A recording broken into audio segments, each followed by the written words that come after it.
Good morning. How's everybody doing? Man, smiling faces, bright eyes. I don't know, it could be one of two things. Either caffeine, which where would we be without caffeine? Maybe road rage. Road rage that you're channeling now into positivity. It is LA, and there is bad traffic. We should have people kind of trickling in as the morning goes, but we're going to get started. It's going to be a really fun day. It's going to be action-packed. Lots of good stuff to talk about. Good ideas, good strategies, good tactics, good connections as well. Don't miss the opportunity to connect with other brands that are here. That, I think, could be one of the most valuable things you do all day is connect with other people that are here. And so as we kick things off, I'm going to introduce Mr. Kurt from Google. This event would not happen without Kurt. So Kurt was the one organizing behind the scenes. Give it up for Kurt. Thank you. He's obviously far too kind. My name is Kurt. Been here on our agency partnerships team for about 5 years. I'm OMG Commerce's strategic agency manager. So throughout the day, come find me if you ever want to speak about or chat about our unified approach, go-to-market strategies, kind of our partnership overall. Happy to speak about that at lunch or after the event. There's going to be a lot of great content. Brett, Jacques, incredible speakers. So we're excited to have you all out here. This is actually my home base, Playa Vista, one of my favorite offices. So later today, we'll hopefully give tours to the majority of you. But welcome. Thank you all for coming. And without further ado, Brett, all you. Awesome. Give it up for Kurt. Very good. So does everybody know kind of I won't spoil the tour too much, but does everybody know kind of like the brief history of this place? Howard Hughes, eccentric billionaire, 1943, built these two hangars for an airplane called the Spruce Goose. It was a total flop. I think it had one flight. It then got turned into like movie studios. So they shot, I think, Titanic and Independence Day here. I could be totally making that up. The posters are out on the walls. So I'm gonna run with it. And then eventually Google bought it, turned it into this awesome office. It's one of my favorite Google offices. So welcome. Thank you for taking the time. I know it takes a lot of energy, a lot of planning, a lot of coordination to either fly here or drive here. And so thank you for taking the time. I would like to see who maybe traveled the furthest. So how many of you went across at least 2 time zones to get here? Anybody 3 time zones? Would that be possible? Okay. Oh, no? Where are you from back here? New York? Anybody go further than New York? All right, give it up for the New York contingency. Way to make it out here. It's awesome. So really excited. So let's dive in. Let's kind of set the stage. Let's talk about where we are right now as brands, as marketers. How do we win in an environment like we face today? How do we leverage Google and YouTube and all the tools at our disposal to really grow our brands? I still believe, and I'm an eternal optimist. I'm a pretty positive guy. I wake up with energy.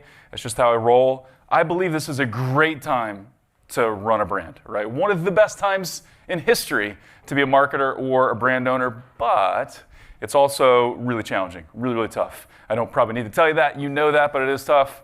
It's a fragmented media landscape. So many things competing for your customers' time and attention. We have to be more efficient all the time, right? The message we hear all the time, I get to speak to a lot of events or at a lot of events, everybody wants to be profitable. How can we market in a way that makes us profitable? Easier said than done for sure. And then how do we navigate the AI landscape? How many of you guys feel just a little bit confused or a little bit behind on AI? Anybody feel like you're behind? Yeah, I'm that way all the time. Like, I'm learning and I'm doing stuff, but like I'm sure I'm behind. I don't know. It feels like I'm behind. And so we got to navigate the AI landscape as well. So challenging time for sure, but I think also a really great time to be a marketer.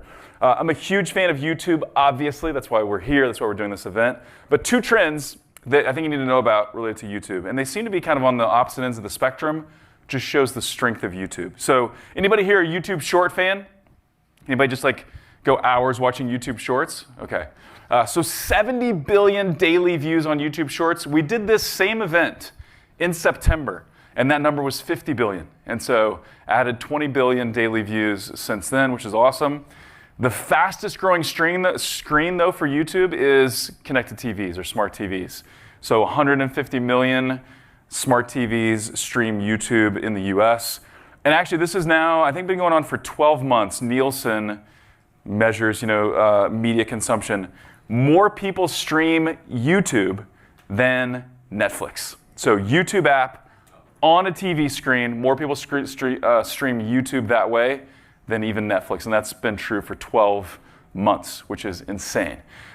Anybody have teenagers or younger kids? Do they like to watch YouTube on? Yeah, so if I give my kids screen time, they're watching TV, it's almost always YouTube. That's what they watch on TV screens. So we have immense opportunities to reach people in different formats, different times, different headspaces using YouTube. And it's really all driven by creators, right? This is who our kids and younger generations and even adults care about. It's the YouTube creators and how do we connect with them and consume their content. A couple of interesting things that are going on with shoppers right now. I talked about fragmentation a little bit ago, but also people are taking longer to make decisions, or they're at least encountering more touch points before they make a purchase. We'll talk about post-purchase surveys in a little bit. Got our friends from Bestie here. I'll welcome them in a minute. But 77% of people say they take up to 6 months to make a decision. Sometimes even for simple stuff, like t-shirts. People take longer than you might guess, but almost half of all people are open to trying new brands. So it's not like the days back in the 80s and 90s when it's like, hey, I buy the brand that my parents buy. I buy Colgate because that's just what I grew up with. People are open to new brands. And so, again, great time to be a brand, to be a marketer.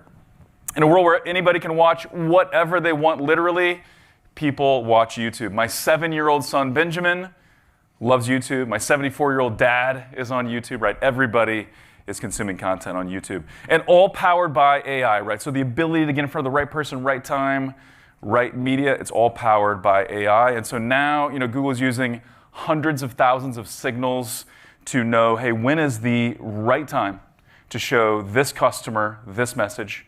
What's the right sequence of messaging to show this customer? What format or what placement, what websites can I show this message where someone's going to be most likely to respond? And so as marketers, we really have a couple of jobs. One is to create great content. And then two, it's to kind of partner with the AI to okay, how do we best deliver this content, these ads, to the right consumer at the right time? Demand gen. Anybody here trying demand gen as an ad type? That's like literally one hand, two hands? 3 hands? Okay, you're like, all right, fine, I'll raise my hand. Who doesn't like to raise their hand in the? Yeah, it's a trick. Yeah, nobody. All right. So after lunch, Haley Bennett from Google, awesome product specialist, she's going to talk about demand gen and video action campaigns. Demand gen is still new, and so I won't spoil it. She'll kind of dig into it after lunch, which is great. Video action campaigns, I'm going to talk a lot about this here in just a minute, but YouTube and Google has always been known as kind of the bottom of funnel. Google has been known as the bottom of funnel ad type, right? Let's close the deal here. But there's so much more to be done with Google. Really full funnel growth if you understand how to do it. And so you also multiply your creative, right? Different formats, different sizes, different shapes of creative that really make a difference. And so we've even seen some growth just by using AI to reformat creatives. So even just kind of turning a landscape video into a vertical video so they can play on YouTube Shorts. How many of you guys are running YouTube and YouTube Shorts are working well for you? The YouTube Shorts placement is working well? It's a few of you? Yeah. If it's not, then that's likely because the creative is not designed for YouTube Shorts. And part of it is just simply getting the look right. You want that to be a portrait type video. It's going to land a lot better to that YouTube Shorts audience. And this is one of the things we talk about AI and who feels behind and it's overwhelming and all these things. But I think it's really important to understand we're not competing with AI. We're competing with other smart marketers, other brands that are leveraging AI. So how do we put AI fully on our team so we can get maximum leverage, but still use our strengths and our skills to advance our brand? And so that's really what we're all about. I want to give a brief shout out to our sponsors, because without the sponsors, this would not happen. So once again, give it up for Kurt and the rest of the team at Google, the Google Tech team. They made this thing happen. And then also Bestie. How many of you guys are running post-purchase surveys on your site? That is not as many hands. That should be like 100% of hands, so you're in the right place, Trevor. So actually, Trevor, you want to wave your hand? He's the He's the good-looking dude in the vest there, giving the peace signs, everybody, bestie hat. This dude's got a vibe, man. He's got a podcast. You got that Utah look, man. You're nailing it. So he and Mark run Bestie, post-purchase survey app. I'm going to show some data from their surveys related to YouTube in a little bit. But if you want to know more about post-purchase surveys, how should I run them, what questions should I be asking, what insights can I get, talk to Trevor. He'll be around all day. Smart Marketer. How many of you guys know Ezra Firestone? Or how many of you are here because of the email from Ezra?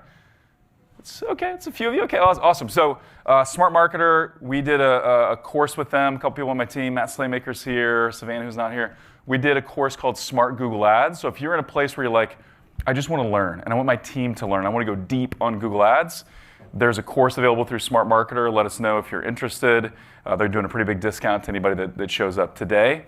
So those are our sponsors. And then, of course, OMG Commerce. And in fact, and this may embarrass you guys a little bit, but that's okay. OMG Commerce team, can you guys stand up just real quick? OMG Commerce team.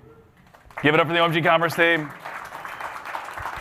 So look for the OMG Commerce t-shirts. If you have any Google-related question, hit these guys up. They're extremely friendly. They're ready to talk. And if they don't know the answer, they're really good at making stuff up. So rest assured, you will get an answer. And then Jacques Spitzer, want to wave your hands there, Jacques? Yeah, there he is. So we're going to have you'll have multiple opportunities to do Q&A with Jacques and I. And so one of the sharpest creative minds in the game today, I'm convinced. All right, let's look at the schedule really quickly. So I'm going to talk to you about 5 ways to future-proof your traffic. So how do we engage in the right strategies to be future-proof? And then Jacques is going to dig into creative and how do we achieve exit velocity through YouTube. Time permitting, which it should be, we're going to do a Q&A with Jacques and I. So you can, after these first 2 sessions, store up your questions and then fire away. You can grill us for a little bit of time before lunch. Then after lunch, we got Haley Bennett talking YouTube and demand gen, and then we'll do a larger Q&A. So Q&A with Raindrop Google OMG. So ask any creative or Google question at that point, and then tours. And so there'll be tours around. Did someone say last time this place is haunted as well? Like in addition to movies being filmed here and eccentric billionaires, or did Mike just make that up? Couple of ghosts here and there. So I don't know. I'm not running the tour, but maybe you'll encounter a ghost as well. So tours, mingling, and then there's some one-to-ones. So again, use that time to ask questions, to make connections. It should be a really fun day. Really, really good day. This is the 3rd time we've done this. One of my favorite events all year. So hopefully you enjoy it as well. All right. So again, thank you for being here. Let's get rocking. So how do we future-proof our traffic, right? The success of our brand depends on our ability to predictably, consistently drive new customer acquisition at an acceptable cost, right? How do we drive new customers at a cost we can live with? That is not an easy thing. I'm gonna break down about 7 different things that you can kind of put to work for your brand. But I also believe in the power of one, right? The power of one idea, one strategic shift, one little tweak to what you're doing now, one connection, right? One person that you meet here that can add 7 figures or more to your business. And so be looking for that one thing. Ideally, we're going to give you a whole bunch of those, and then it'll be up to you to kind of pick the 1 or 2 that you focus on. But let's talk about future-proofing your traffic.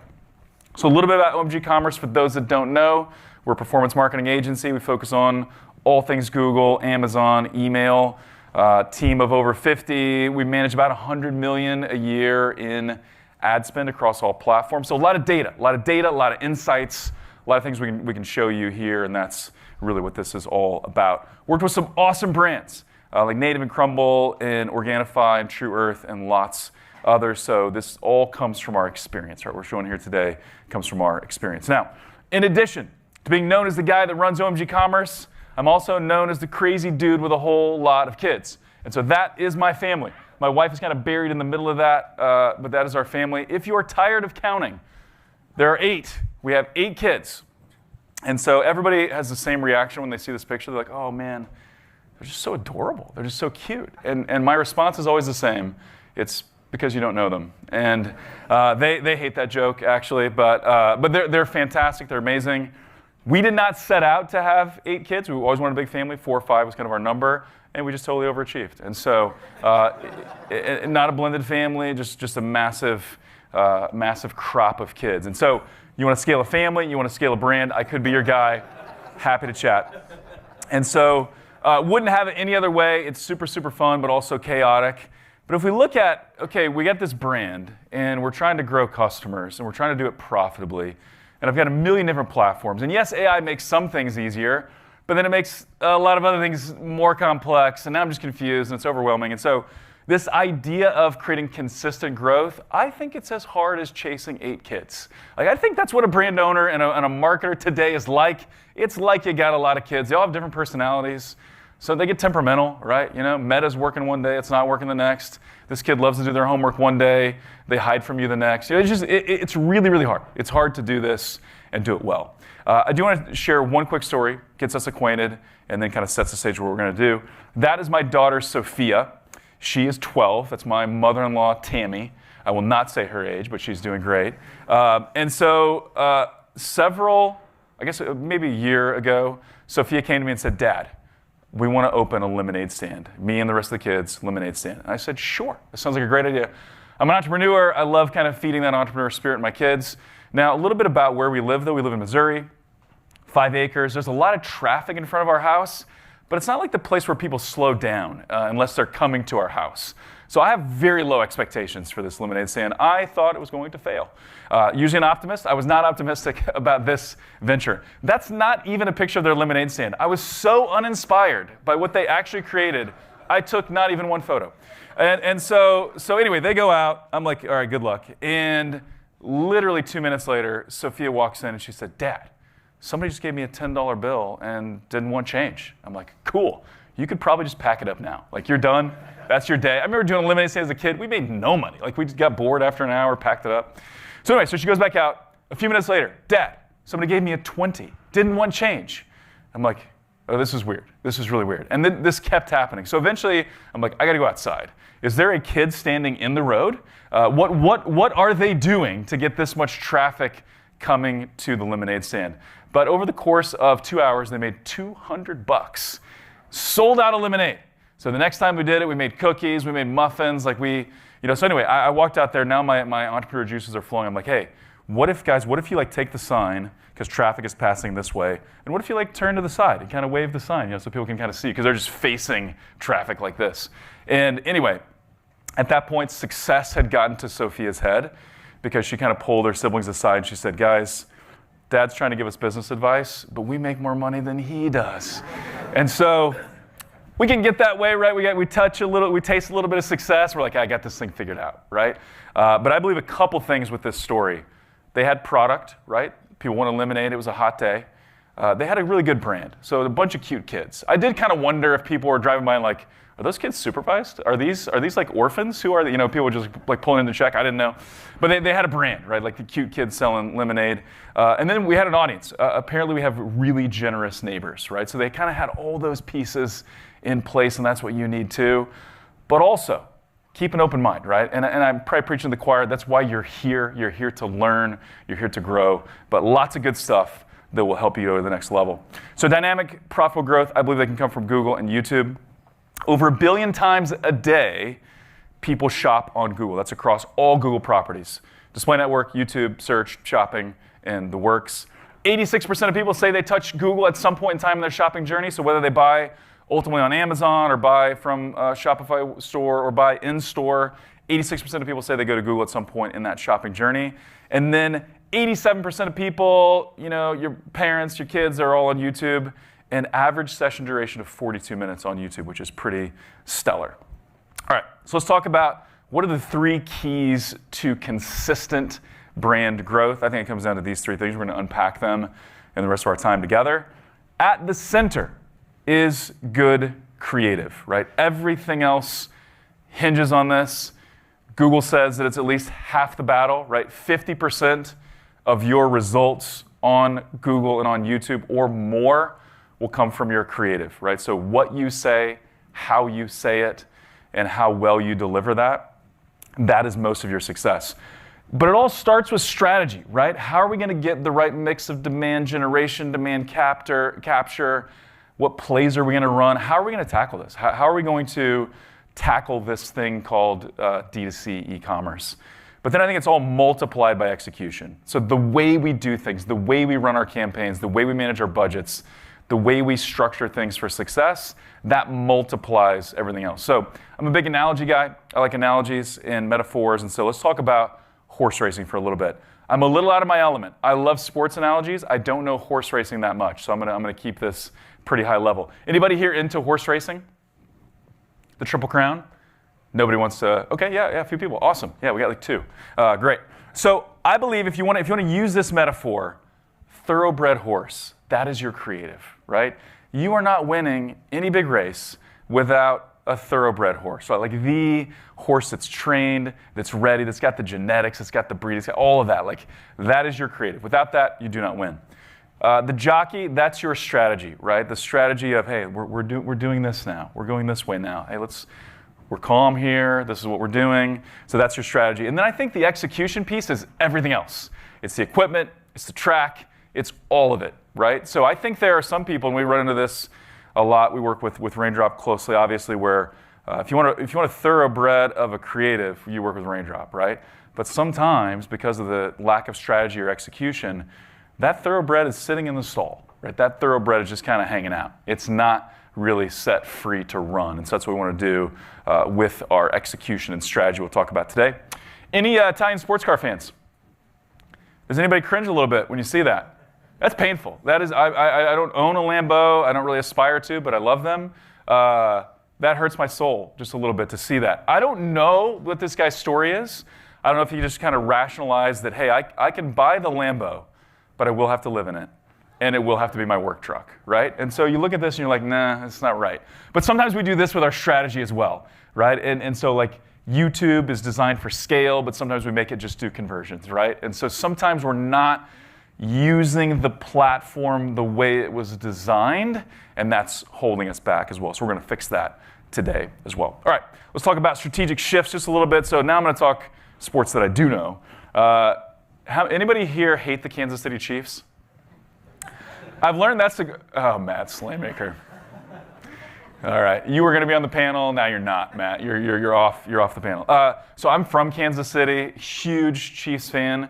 It was so interesting. Like the first Super Bowl we won, everybody's rooting for us. We're like, hey, you can get it, guys. You've been a loser for like 3 decades. Now everybody hates the Chiefs, but I'm here for it. I don't mind. We're relevant, so like I'm super happy. But as we look at strategy as a marketer, this is where we're looking at channels, platforms, campaign types. Who are we putting on the field, right? Who are we putting on the field that can win us this game? And that's a big part of strategy. What plays are we prepared to call up? So what campaigns are we running? What ads, what promotions? What plays are we going to run and why? Why do we think these plays are going to work? So tipping the hat to Kyle Shanahan. I know we beat him in the Super Bowl, but he's a pretty good coach. Really smart coach. So what plays are we prepared to run? Are we playing offense and defense? So love Peyton Manning. That's Lawrence Taylor, one of the greatest defensive linemen of all time. Are we doing both? Are we acquiring new customers? Are we engaging in loyalty? Do we have brand defense? Because if you don't have a clear brand defense strategy, people will steal your customers. And so we'll talk about a couple creative ways we run brand campaigns and a few things related to that in a minute.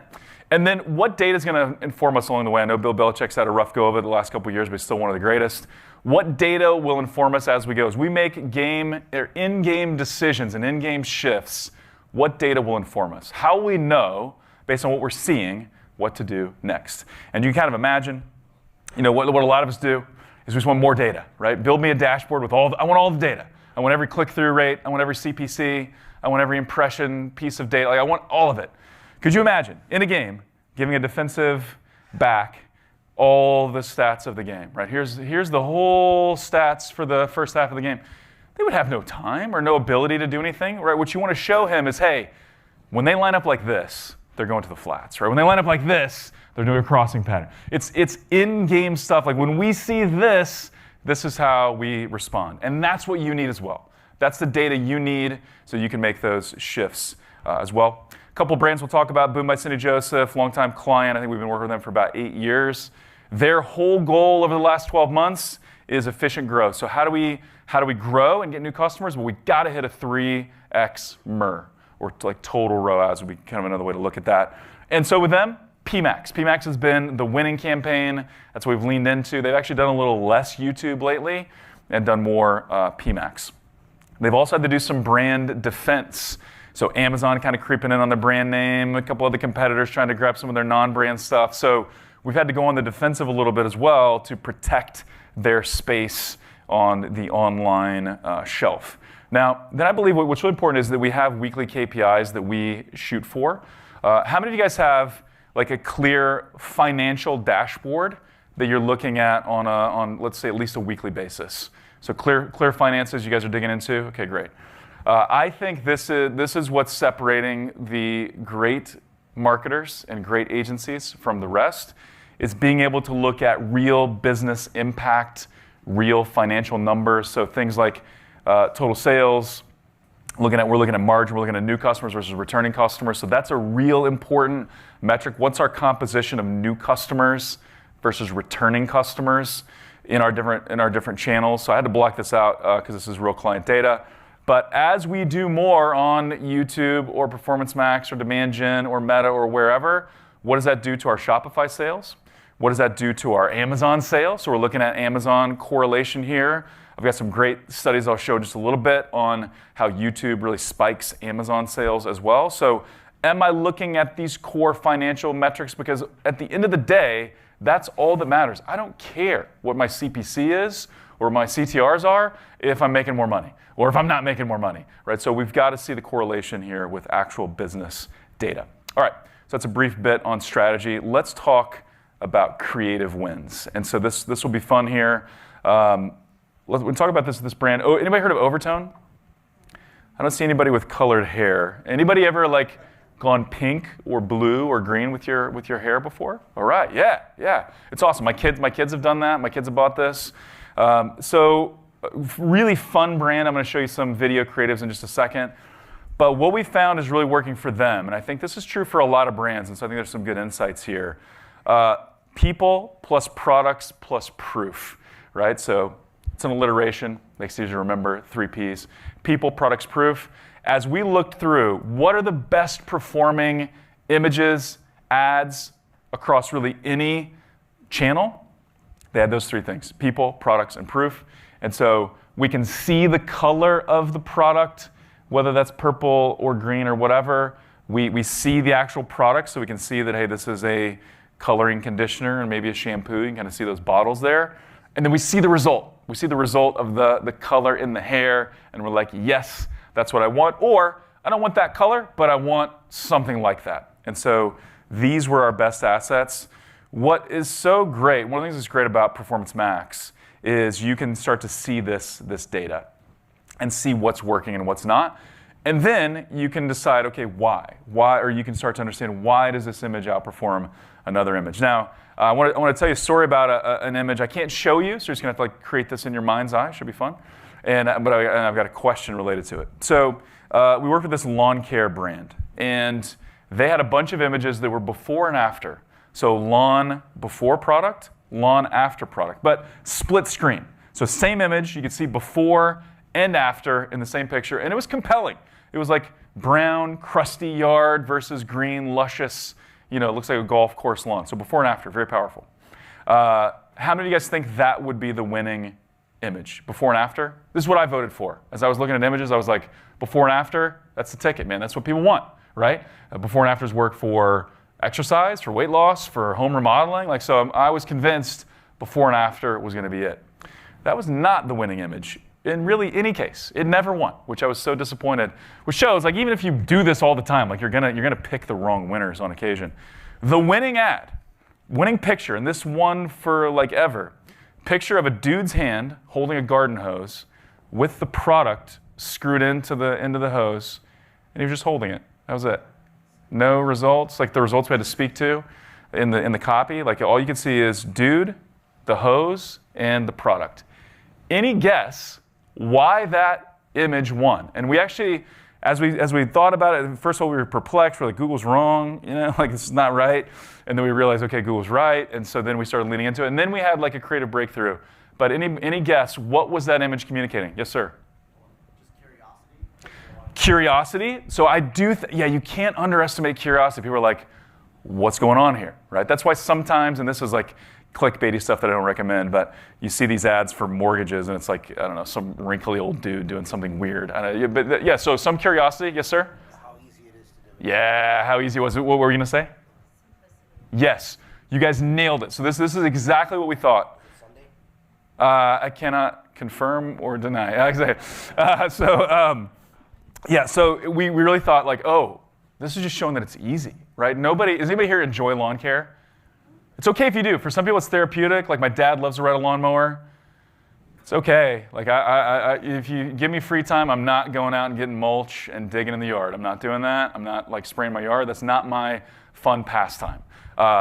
So what this communicated was, this is easy. This is simple. All you have to do is hold a hose with the product, and that's it. And so that shifted the way we did videos and stuff like that. Actually, Raindrop was doing some of their videos, so like it shifted the way we were messaging it. We're like, aha! This makes sense. This is what people, before and after, maybe people were just blowing it off, not believing it, but they were like, I can hold a hose. I can do that. That does not feel like work. And so we've got to look at the data. We've got to look at what creatives are working and what aren't, because we can make our next strategic decision from that. Here's the video that started winning recently. I'm just going to play a few seconds of this. I got a video in a minute that I actually like a little bit better, but I'll show you this. Actually, no, I'm not going to show you that. That's great, because I didn't like that video nearly as much as the next one. All right, so this is Boom. This is Boom by Cindy Joseph. This is makeup and skincare for older women. That's kind of their target. And so they're like, hey, it's pro-age cosmetics. It's for women that don't want to color their hair. They're embracing where they are in life. They're beautiful. They're powerful. Like, be the best version of you. So these are the top performing videos. This is for the Boom Stick, kind of a makeup replacement. 3 sticks to replace your makeup bag is kind of the deal. So these are the top performers. This is the worst performer. Anyone want to take a stab at why is this one so bad? Why did this image not work? What is it lacking? Yes, sir? To me, this image doesn't communicate anything to me. Right? Yeah, I think that's it, right? Now, you may not know exactly what these communicate, but what could you assume, or what might these images communicate? It's for your face. Demonstratable, right? You're seeing the color come on, right? You're seeing maybe the one on the right, like she's got that color. It's on her lips. Okay, I'm seeing like what this could be a little bit. Right? This is one that like I have no idea. I don't even know. Like what is that she's looking at? Yeah, you don't see any color. You can't tell what's going on, right? But sometimes, again, we pick images just thinking, well, it's got the product and it's got my target market in it, so I'm going to show it. But what is the image communicating, right? Even if it's not super clear, what is it communicating? Because we can clear the rest up through the copy or through the landing page, but this image not really communicating anything of value. Navage, anybody ever use this device? It's like a neti pot, but it's electric, it's powered. So you stick it to your nose, it cycles water through there. It's like waterboarding for your nose. It's great. Actually, I love this product. It does feel a little bit funny at first, but it absolutely works. So allergy season, you got a cold. Even my kids use this. It works. Anybody ever tried this? Yeah, I recommend it. It's awesome. So we were looking at, hey, what headlines work the best for Navage? Sometimes, gross like headlines, shock and awe type headlines work. Flush out mucus and germs, but in this case it was the worst performer. So Clean Nose, Healthy Life was good. And then actually we found that Navage Nasal Irrigation System was the winner. And that kind of spoke to, okay, these campaigns are leaning into brand, was what that communicated to us. Okay, we can talk about 3 winning formulas for YouTube creative. Jacques Spitzer is going to go deep into this in just a little bit, but I've got 3 types of YouTube ads that I really like that I think you can learn from, and so let's break these down. First one is the mashup explainer. So this is where we're just explaining the product. Very simple, very clear. It's the benefits, the demo, the reason why. Simple stuff.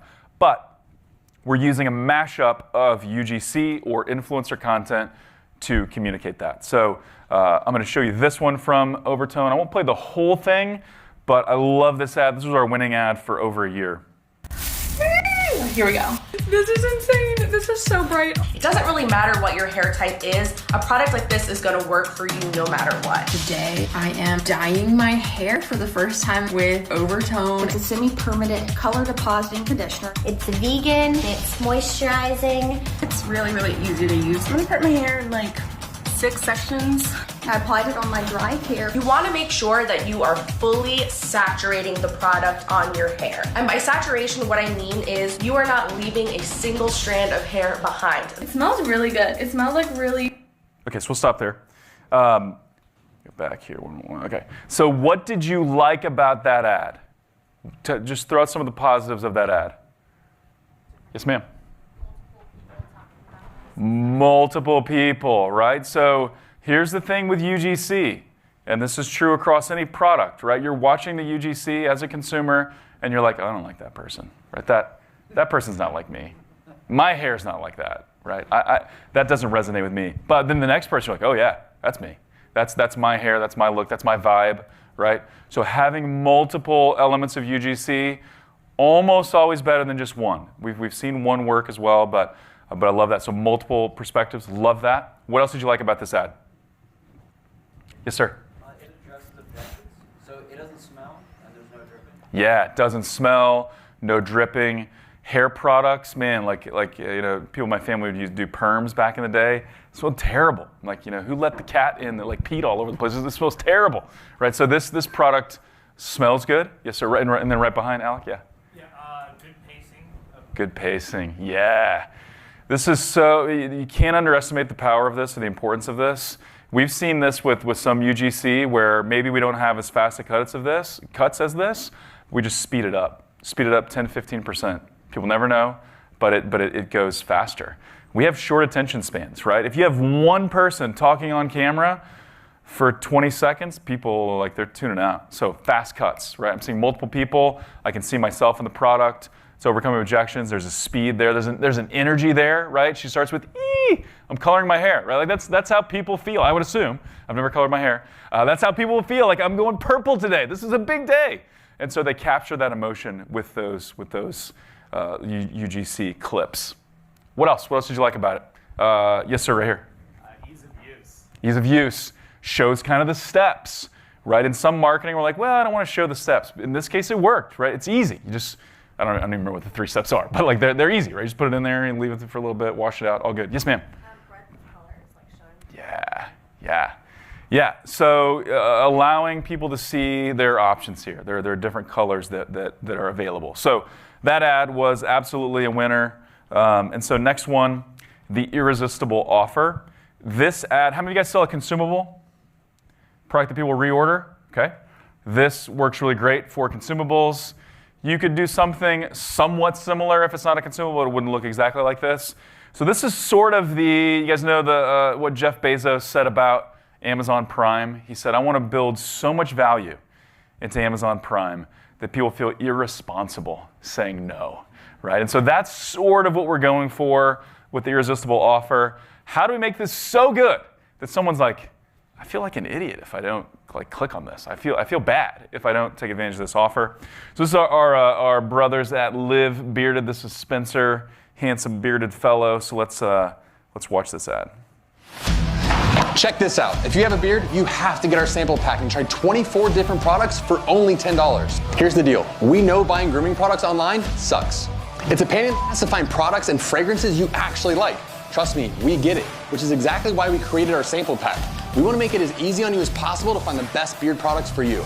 Our sample pack has a single-use serving of our beard oil, butter, wash, and conditioner in 6 different fragrances. That's 24 different products for only $10. Plus, when you grab a sample pack today, we'll toss in a free gift just for giving us a try. And on top of that, we'll give you a $10 gift card to use in your next order. Yeah, that's right. That means you get a sample pack with 24 different products, an awesome free gift, and a $10 gift card, all for $10.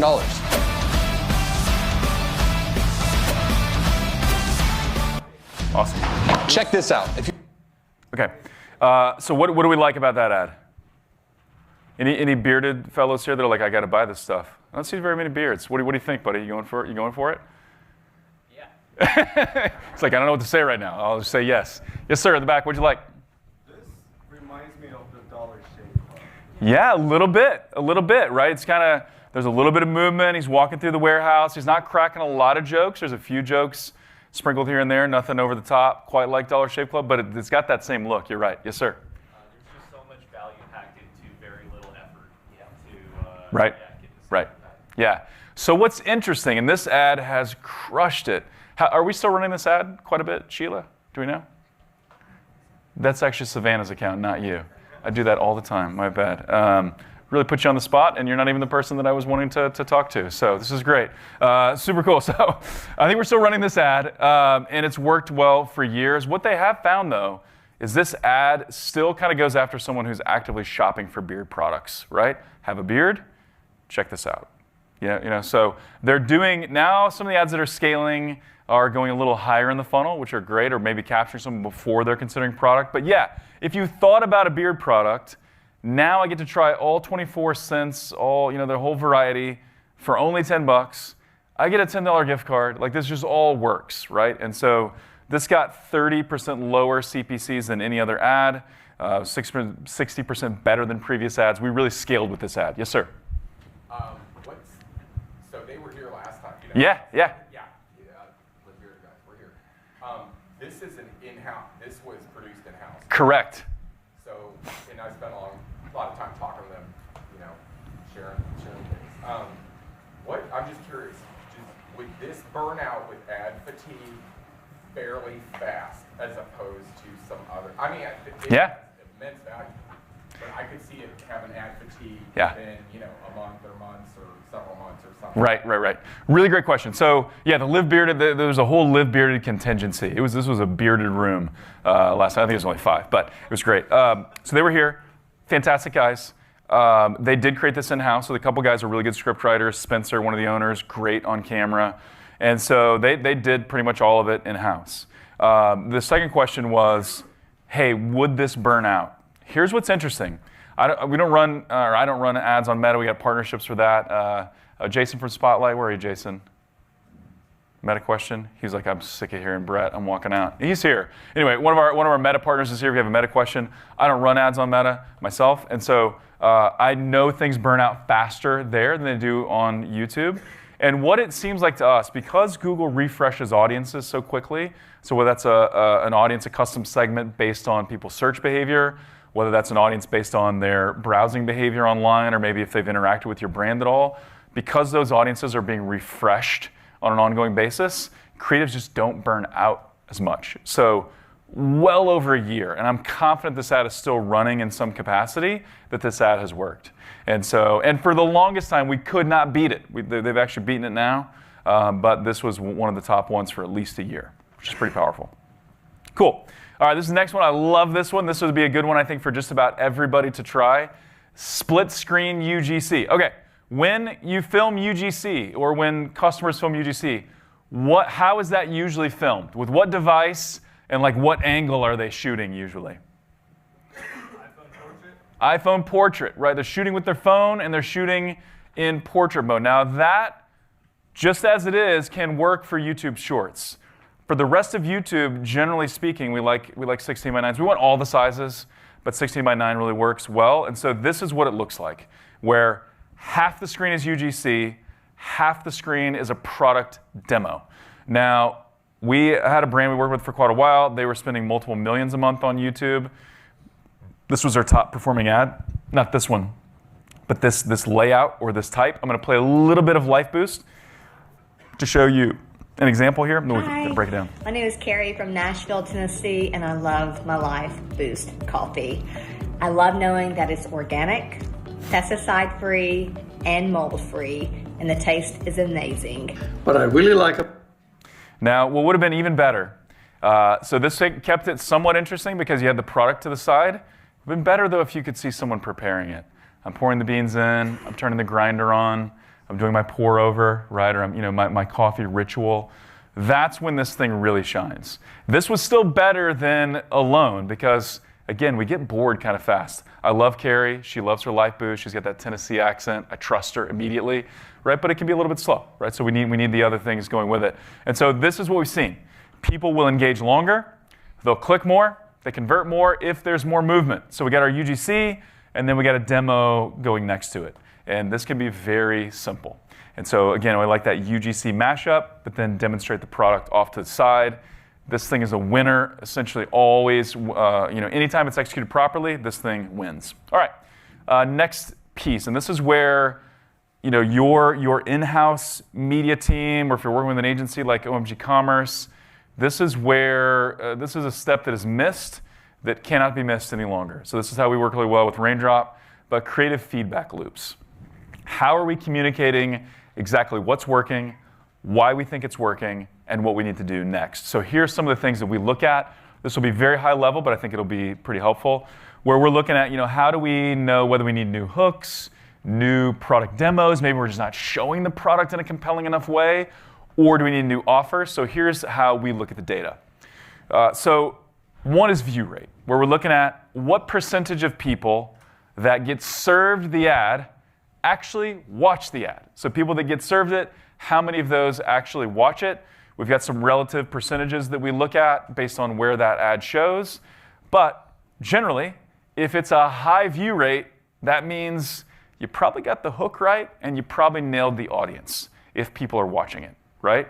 If you've got a relatively low view rate, that means you probably did not get the audience right and or the hook is weak. So you got to work on the hook. So looking at view rate, that can inform us on the hook. And really the hook is the most important part of a video. Usually the game is won or lost with the hook. And so that's one way to look at it. What about click-through rate? So what if people watch it, right? There's a high percentage of people that watch the ad, but nobody clicks. Nobody's clicking to the next step. So usually what that means is someone is not convinced, right? You got my attention, you entertained me, you made me laugh, you made me curious, you made me something, but you didn't do enough to make me say, all right, I'll check it out. I'll give this a maybe. I'll take that next step. So again, this is relative.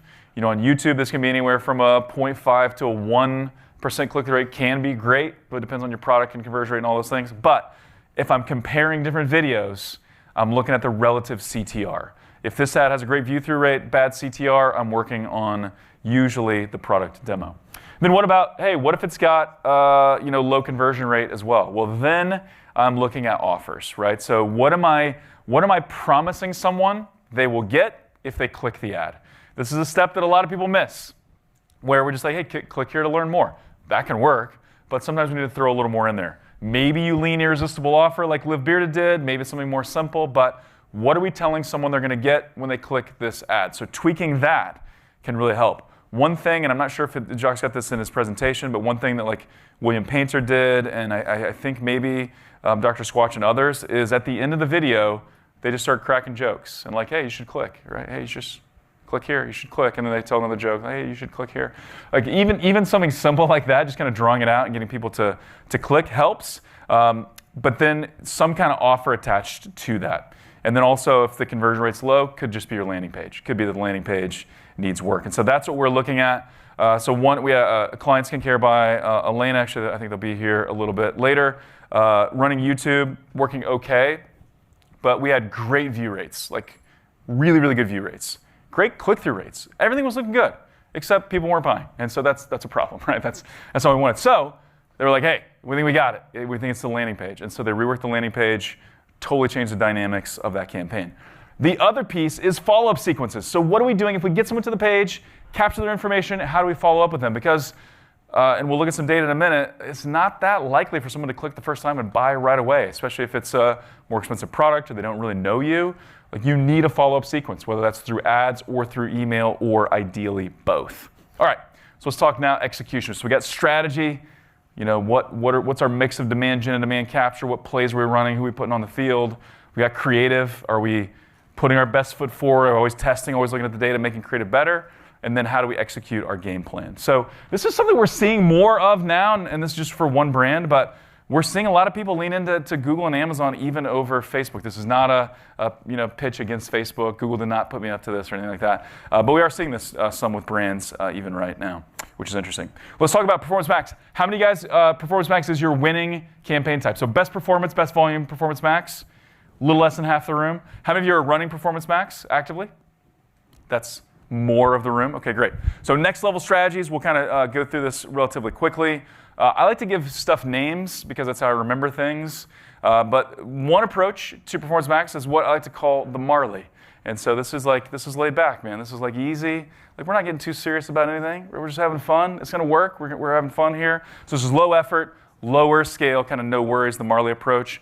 This is where we got one campaign and probably one asset group. I said ad group, it should be asset group. We got maybe one asset group, maybe more, but we're kind of going simple here. And we're just letting Performance Max do its thing. And it can work, guys. Performance Max usually works. If Performance Max isn't a top campaign type for you, probably something is wrong. Probably something's wrong with the structure or the creatives that you got in there or the way you're going about it. PMax should be one of your top campaigns, if not the top. And so, yeah, we're theming products by, so we're theming asset groups either by product, if it's not that many products, or by category, if we got a larger SKU count, or we're just throwing them all in one asset group. Let Google figure it out, right? We're just going to hang out and enjoy our life. Now, here's how I would think about this as you're segmenting things in Performance Max, is consider, will the same headline, image, video work to sell all the products that are in here, right? So in this case, these are two of Boom's top products, mascara or Boom Bright, and then we got Boom Silk there, which is a moisturizer. So could you write the same headline, craft the same video, same image that would sell both products? How many of you think that would be pretty easy? One headline to sell both, one image, one video? Not very likely, right? Like it'd be so generic that it wouldn't really work, right? So this is where we separate things, give every product the right headline, the right image, the right video. So that's usually how you want to segment it. But we can still kind of put it all in one campaign and make it easy with the Marley. Next one, the Arnold. Anybody going to Muscle Beach while you're here in LA? Gonna take a trip down to Venice Beach? Huge Arnold fan, just the greatest, man. There's a couple good Arnold documentaries that you should check out. But this is more work, but bigger results, right? You got to kind of feel the burn a little bit here. You got to put in the work, put in the effort. We like to do this as an agency. You may have media teams that like to do this. But this is where we got multiple campaigns and maybe only one asset group for each campaign. So typically we're going top product campaign, top category campaign, maybe an NCA only campaign, which we love. So this is where we run a campaign and we're saying, hey, Google, run this campaign, but we only want new customers, right? We'll take care of our existing customers elsewhere. This campaign, only new customers. So that's the Arnold. And then number 3 is the Wizard. It's the control freak. Any control freaks in the house? It's like, I want to get my finger. Yeah, all my OMG team members are raising their hand. I want to control everything about this, right? And so some of AI and smart bidding is releasing control, but we still have the ability to do some pretty fun things and pretty creative things here. So this is where we may run Performance Max and standard shopping together. I'll talk about kind of how in just one second. We got kind of all products lumped into one. We got a feed-only campaign. We got a no-feed campaign. We're kind of going nuts here with Performance Max. I'll show that actually in a minute. But this is where we're really trying to, how do we maximize the digital shelf space? This is an approach we like that we've tested a lot that generally works, using Performance Max campaigns for non-brand. So we're excluding branded from Performance Max and then letting standard shopping kind of pick up that branded traffic. Doesn't always work, and sometimes you want a simple, more consolidated approach, but we do like this. You can't force it, like you can't force Performance Max to work alongside standard shopping, but sometimes it does, and so we do like that approach quite a bit. All right, branded campaigns. Anybody secretly detest spending money on branded campaigns? Anybody hate it? Yeah, and I think the rest of you are like, yeah, I hate it, but I'm not gonna raise my hand. You've asked me to raise my hand far too many times in this presentation. So smarter branded campaigns. Well, actually, I'll unveil in a second. Mark Pritchard, so head of global media strategy from Procter & Gamble. Love this quote. I use this quote all the time. But he says one of the best measurements of the success of a brand is the number of people who are searching for that brand. When we see increase in branded searches, we see an increase in sales. Sounds obvious, but this is like one of the biggest indicators that we are winning as a brand, right? Our message is resonating. We're connecting with people. When people turn around and they no longer search for your category, but they search for you by name, that's when you're winning. I just did a podcast with Simple Modern, tumblers and drinkware. They're now the number 4 drinkware company in the US, launched just a few years ago on Amazon. But their whole strategy is, how do we win that generic search first? Tumbler or Marvel Tumbler, because they got some licensing deals. But then the next time, someone's just going to search for Simple Modern. And that's what they nail all the time. And so this is one of the biggest indicators that you're having success as a brand. All right, so this is how we do branded campaigns. Tip the hat to Greg Maycock. Where's Greg? Greg's going to be on the panel in a little bit. So he came up with this idea, branded campaigns. Of course, we don't want to pay for the same customer over and over again when they would have just clicked on an organic listing. Why are we paying for that click? But what I think a lot of us underestimate is the power of our brand when someone has not made that first purchase. So we have to remember, we are not Nike. We are not Adidas, right? If someone is searching for Nike and then an Adidas ads pops up, they're probably, like I was going to buy Jordans. I'm not going to just suddenly buy Adidas. That's not what I'm here for. But if someone is searching for your brand and all they've seen is a YouTube video or a Facebook ad, your competitor could sneak in and they might not even know it's your competitor, right? Someone's just going to click on that ad. Or they may know it's a competitor, but they're like, well, I don't really know. This looks like a pretty good offer. I'm going to check this out. It's so easy for people to steal your hard work if you don't do this well. So we separate our branded campaigns into loyalty, very efficient, limited budgets. We're not going crazy here. Like, we'll pay for those clicks, but we better be getting a massive return on ad spend. But then we have brand new customer acquisition or brand NCA. We'll pay more for that customer because we know they've never bought from us before. All right, so a couple things about loyalty and remarketing campaigns. Love this quote from Dan Kennedy. Company that can afford to spend the most on advertising wins. Here's the deal, like, we know ad costs are not going to go down over time. It's not going to get easier to drive new customers. So if you have to constantly lower your CPAs, that's probably not a long-term winning formula. Of course, we don't want to overpay. We don't want to be inefficient. But over time, we're probably going to have to spend more to acquire customers. So better loyalty, better remarketing allows you to do that. If you've got a powerful remarketing game and loyalty game, you can spend more at the top of the funnel because you're closing more deals and you're making every deal more valuable. And so everybody, we audit hundreds of accounts every year. Everybody's running remarketing. Almost everybody is bad at it, right? And so this is how we help people get better. One is reorder campaigns if it's a consumable product. So if it's about time to reorder your beard conditioner, we're running those ads. People that have bought one product but not another, not a complementary product. So maybe they bought moisturizer but not Boom Bright, or they bought the beard lotion but not the beard trimmer. And so now we're saying, hey, you love this product, you got to try this product with it. So, and some people may say, well, why don't that's what I use my email marketing for, right? Email and SMS, that's got that covered. But you got to think about, what are your open rates? And for most brands, if you're doing really well with email, you're still at like a 20 or 30% open rate, meaning 70 to 80% of the customers that get your emails don't actually get your emails. They're not paying attention. They're not seeing them. And so running these ads allows you to capture that customer. All right, let's talk about YouTube here as we kind of wrap up this portion. So I'm a big believer. YouTube is great at driving conversions. That will happen if you do this the right way, but it's even better at creating lift. It's better at getting people to buy in other places and through other means than even just direct purchases. And so I think you got to think about YouTube more like TV ads. I think now YouTube Shorts is separate, but like we talked about, people are literally watching YouTube on TV screens. I think the cadence, the approach, the way we look at videos is more like TV and more like long-form infomercials or short-form infomercials. That's what's working still on YouTube. And so in comparing it to infomercials, I did a podcast, E-commerce Evolution, with my buddy Jordan Pine, episode 230. He's like a legend in the infomercial space. And so he was breaking down the math of infomercials. So we got a potato peeler, some whiz-bang thing we use to cook our food in the microwave or whatever. So has anybody looked at the math behind infomercials, like what it takes to make an infomercial product work? Yeah, Bill Carlson. It's kind of interesting. So what they say is when they run an infomercial, if this is a winning infomercial, one they can spend millions on, it can scale to the moon, this is where the sales come from.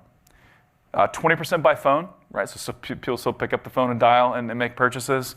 30% on the website, and 50% on Amazon. So even if you're not saying the product is available on Amazon, people are buying on Amazon. So infomercials, people see it, then they check things out online, and then they purchase. A lot of those purchases go to Amazon. We see the same thing with YouTube.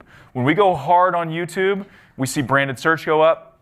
We see direct traffic go up. We see unattributed sales go up. Like, I don't know, like our third-party tracking and our in-house, like we don't know where this purchase came from, but it's increasing as YouTube increases. And then your other campaigns get better too. True Earth laundry detergent strip, highly recommend it. We helped them launch back in the day. Once we got to, and it was a modest amount, but like $50,000 a month on YouTube ad spend, we saw all these increases across other campaigns. 300% increase in their shopping campaigns, 80% increase in remarketing. ROAS went up, like we're doing more volume, but ROAS is getting better when we ran YouTube. And so now they've got I think 3 or 4 videos that are over 100 million paid views. So like people really go hard into YouTube success. Another success story. This was another hair care brand, not one that I've talked about yet, but they were spending a lot on Facebook, a lot on TV, could not get YouTube to work. We retooled some things, grew YouTube into their number 2 source of traffic. Then iOS 14 hit. They had to pause for a little bit. We also managed their Amazon, so we did full service Amazon for them. And this is what we found for their branded terms on Amazon. While we were down on YouTube, search volume got cut in half for their branded terms on Amazon. So we were running the same ads, same approach on Amazon. The only thing that was different is we shut off YouTube. And now the number of people looking for them by name on Amazon got cut in half. It came back. We got it back like once tracking was figured out. All right, let's talk Bestie real quick. I'm about out of time. So Bestie, again, this is post-purchase survey. I promise you, if you're not doing this, there's some pieces of data that you're missing. So this was for a skincare brand? Is that right, Trevor? I think you said that, yeah. So how'd you first hear about us? This is a great question. So you just bought, how'd you first hear about us? And if we look down here, towards the bottom, there's YouTube, 7%. But they're only spending like 5% of their budget on YouTube. So it wasn't an expensive line item, not a lot of spend going towards YouTube. But then they started thinking, well, okay, but where are people learning about skincare? So they asked their customers another question. Where do you do your skincare research? Where are you looking for products to buy? Google was number 1 by a long shot, no surprise there. YouTube was a close second. So people, his customers, saying, we do our research on YouTube. So they flipped the script. They like tripled their spend on YouTube. And a little while later, this was the response from the survey. So again, this may not show up perfectly in your attribution data. Guys, attribution data is not 100% accurate. I love it. I love geeking out about it. I love paying attention to it. It's going to miss things. It just will, and it always will. But asking customers questions, this can help kind of fill in the gaps. So tripled their YouTube spend. It became the number 1 driver of new customers according to customer surveys. So this is a piece you need if you're not already asking it. All right, 4 campaign strategies are going to be super, super fast, and we'll get Jacques Spitzer up here. So 1 is video action campaigns. After lunch, Haley Bennett's going to break these down. These are video campaigns on YouTube, and the goal is a conversion. So an opt-in, an add to cart, ideally a purchase. So we're running YouTube, and the end result is we want these people to buy or to take action. These campaigns work. We just started working with this company out of the UK. They went from 0 to like 2,500 a day very fast, hitting their CPA goals, new customer acquisition, all through VACs. So you focus on conversions here, but lift happens too. The lift is going to be there as well. This is actually a quick screenshot. Now this is, I almost didn't show this because this is not what you should expect, but they're almost hitting a 2 ROAS on YouTube to cold traffic. Higher price point, but still good conversion rate, so a little bit different, but able to really get them to scale. All right, next one, VACs plus Performance Max. Let's talk about Performance Max. They work good together. So conversion-focused YouTube plus Performance Max, winning combo. Because Performance Max kind of fills in the gaps. Wherever you're missing something, wherever your other campaigns are lacking, PMax is there to save the day. And we even run a no-feed PMax campaign. So basically what that means is it will not run shopping ads. So we can get that to kind of lean into display in YouTube. And that can work. So this is for an automotive brand, $43 cost per conversion there for no-feed campaigns, which is pretty powerful. VACs plus awareness, I love this. There are more, you should do conversion-focused YouTube campaigns. We start there typically, but you can go beyond that. YouTube is not just for conversions. This is where we have video reach campaigns, low-cost reach. I think this beats almost any other platform in terms of low-cost quality reach. And then we also have video view campaigns. So how do we kind of lead someone through an engagement process to get them more and more interested in our brands?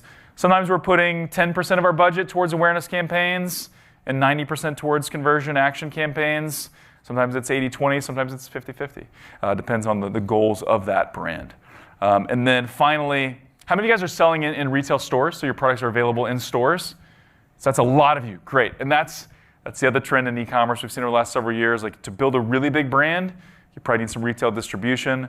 We've done this now for a number of stores. One of them is Crumble Cookies, where we're like, okay, we're running YouTube. We want to track who's visiting a store, who's going to a store to make a purchase. And so when you see that, you can see there's usually a pretty dramatic impact from YouTube driving people to your store. Okay, so then begs the question, like, where are we lacking? Do we need strategic help? Is it the creative that we're missing? Are we not executing? Right? Do we have a thoroughbred that's in the stall? And we need to let that guy run free? Like, where are we missing things? A couple things, next steps. We would love to do a strategy session with you. We will be around the OMG team, myself, my business partner, Chris Brewer. Where's Chris? Chris, you in the room? He's probably out closing deals outside. Anyway, co-founder Chris Brewer's here. Ask him questions. Request a strategy session after the event. We'd love to talk to you. Anybody here will do a free strategic review of your brand, of your account, and give you our recommendations for what we would do. And then one thing, and I'll keep this really brief because I'm out of time, we are just launching. We're calling the OMG Copilot. We've run into a number of brands where they've got an in-house team, they've got an agency that does really well, but they don't know YouTube, right? And that would be most people. Most people don't know YouTube or don't know Performance Max like they should. So this is really an approach that allows us to come alongside you or your team and say, here's how we build YouTube. Here's how we're going to do Performance Max. Here's where you're missing the boat here, right? So this is usually 6 to 12 months. Could be a little bit shorter too, depending on your needs, which is great. And then we also have this option, Copilot Plus done for you, where we'll come in and we're like, hey, we'll just build all the new stuff for you. We'll show you what we did. We'll train you along the way and then give you the keys and you can kind of run from there. So we're very excited about this. It's been in the works for a while. We've only got room for 4 brands. We're going to kind of kick off in our beta program, but those are available as well. And so, hey, with that, I did go a little bit over. My apologies, Jacques Spitzer. We can eat into the Q&A time. So you do your thing, man. You do your thing. So we're going to continue to get after it. Again, want to shout out the sponsors, but it's time. Are you ready? Are you locked and loaded?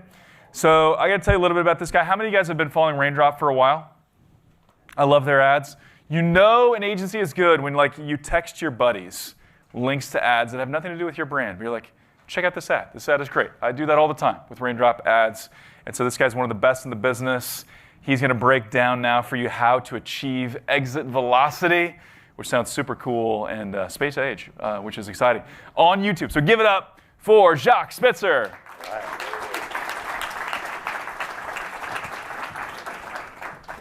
Brett, thank you. Absolutely, man. So, all right, thank you. So I want to actually give you all a little interesting backstory on how Brett even came into our world, because without Brett, I would not be here right now, literally on this stage, because this all started about 7 years ago. I'm sitting across the table from a guy named Jacques.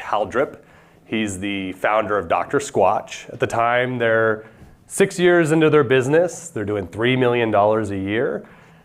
He's frustrated. He's like, man, I've been at this. I can't grow the business.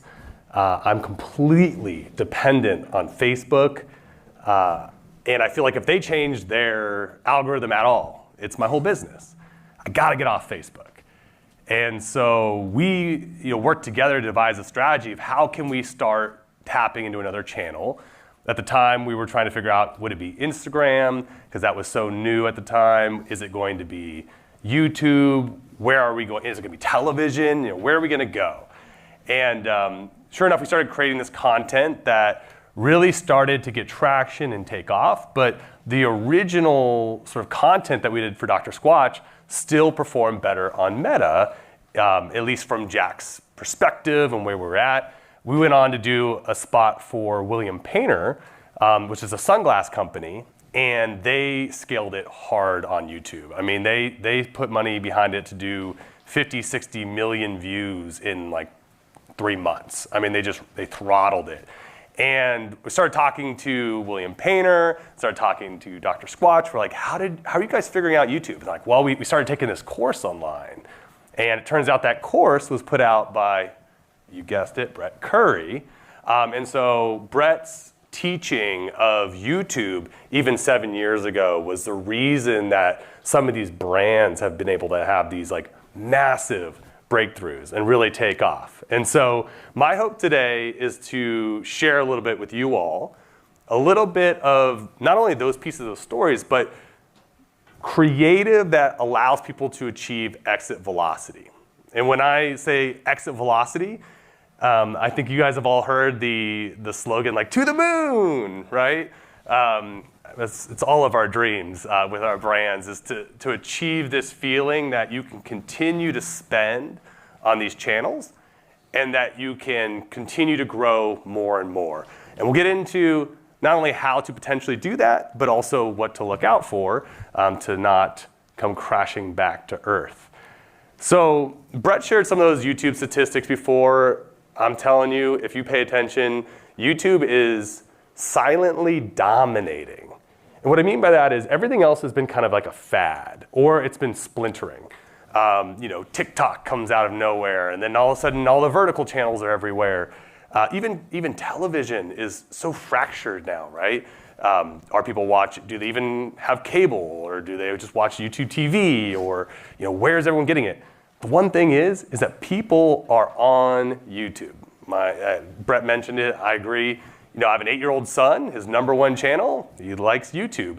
I make him watch it with me because I don't trust the platform for an 8-year-old. That being said, it's where he wants to get his content. I walked into my parents' house the other day. My dad's sitting there at the computer watching YouTube, and I'm like, oh, this is interesting. Both ends of the spectrum in my life spend a lot of time on YouTube. I just want to point out, no other channel's doing this, right? No other channel is this spread out, and I'm not here to tell you that YouTube is the best channel, the only channel. But should it be a channel that you grow to learn? Absolutely, if you value having multiple channels to grow your business. And I think that there's a couple challenges, but truly, we are at war for attention, as a brand, as a marketer. People are uploading a lot of content. There's no lack of content. There's no lack of ads. I found this to be incredible. I mean, when you think about how much has changed, even the statistic is about 4 years old at this point. With the rise of vertical video, I imagine that more gets uploaded every day probably now than the last 30 years of network television. I mean, it's not a quality problem anymore. It is a quality problem now, not a quantity problem, right? We have more content than ever. You can watch it in so many different places, but the quality may not be there. And so I'll be your captain today. I'm so bummed because I really wanted to wear an astronaut outfit for this, but my wife told me that would be kind of strange. So talk to me after and tell me what I should have done. But I want to just take you guys through a couple things in case you've never heard of us. So we've been doing this 13, 14 years now. We have had the opportunity to not only win awards, but I'm excited to say that we actually, as of this week, just hit our 16th campaign that's done over 10 million views on YouTube. And the reason, that's not like a magic number by any means. I will say it's a little bit like in the music industry. They have like gold records and platinum records. What it signifies to me is that the brand was able to profitably continue to invest behind an asset that was getting them attention and getting them business. And that's ultimately what matters most. I mean, I look at what we've done so far, and generating over $1 billion in sales, and I'm very proud of that. And I think what's really interesting is that in the recent years, we have been deploying YouTube sooner as a channel. So we've been working with a couple startups, even some that my business partner and I invested in, that have been able to go from $0 in sales to $1 million, $2 million months in less than 18 months. And it never comes on the back of just one channel. You have to hit multiple channels. This is just a grouping of brands that we've done work for. If you've seen ads from some of these brands, we may be part of them. And I will share creative later here that I'm going to break down why it works. And I'm hoping that there's a takeaway for you in that. So here are the 3 reasons we come crashing back down to earth. And I'm going to go over each one of them one at a time. But we have creative, right? I think that's not a surprise to anybody. And we're going to spend a majority of our time looking at creative today. I'm going to be showing you actual videos. We're We're going to break it down. We're going to talk about why it might have worked.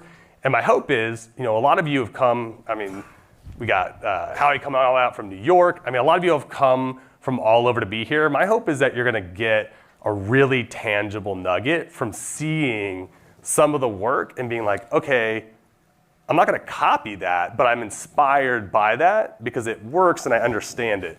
And I think that that's probably where we started, even as an agency, was looking at what is working, figuring out why it works, and then you apply it in a new way.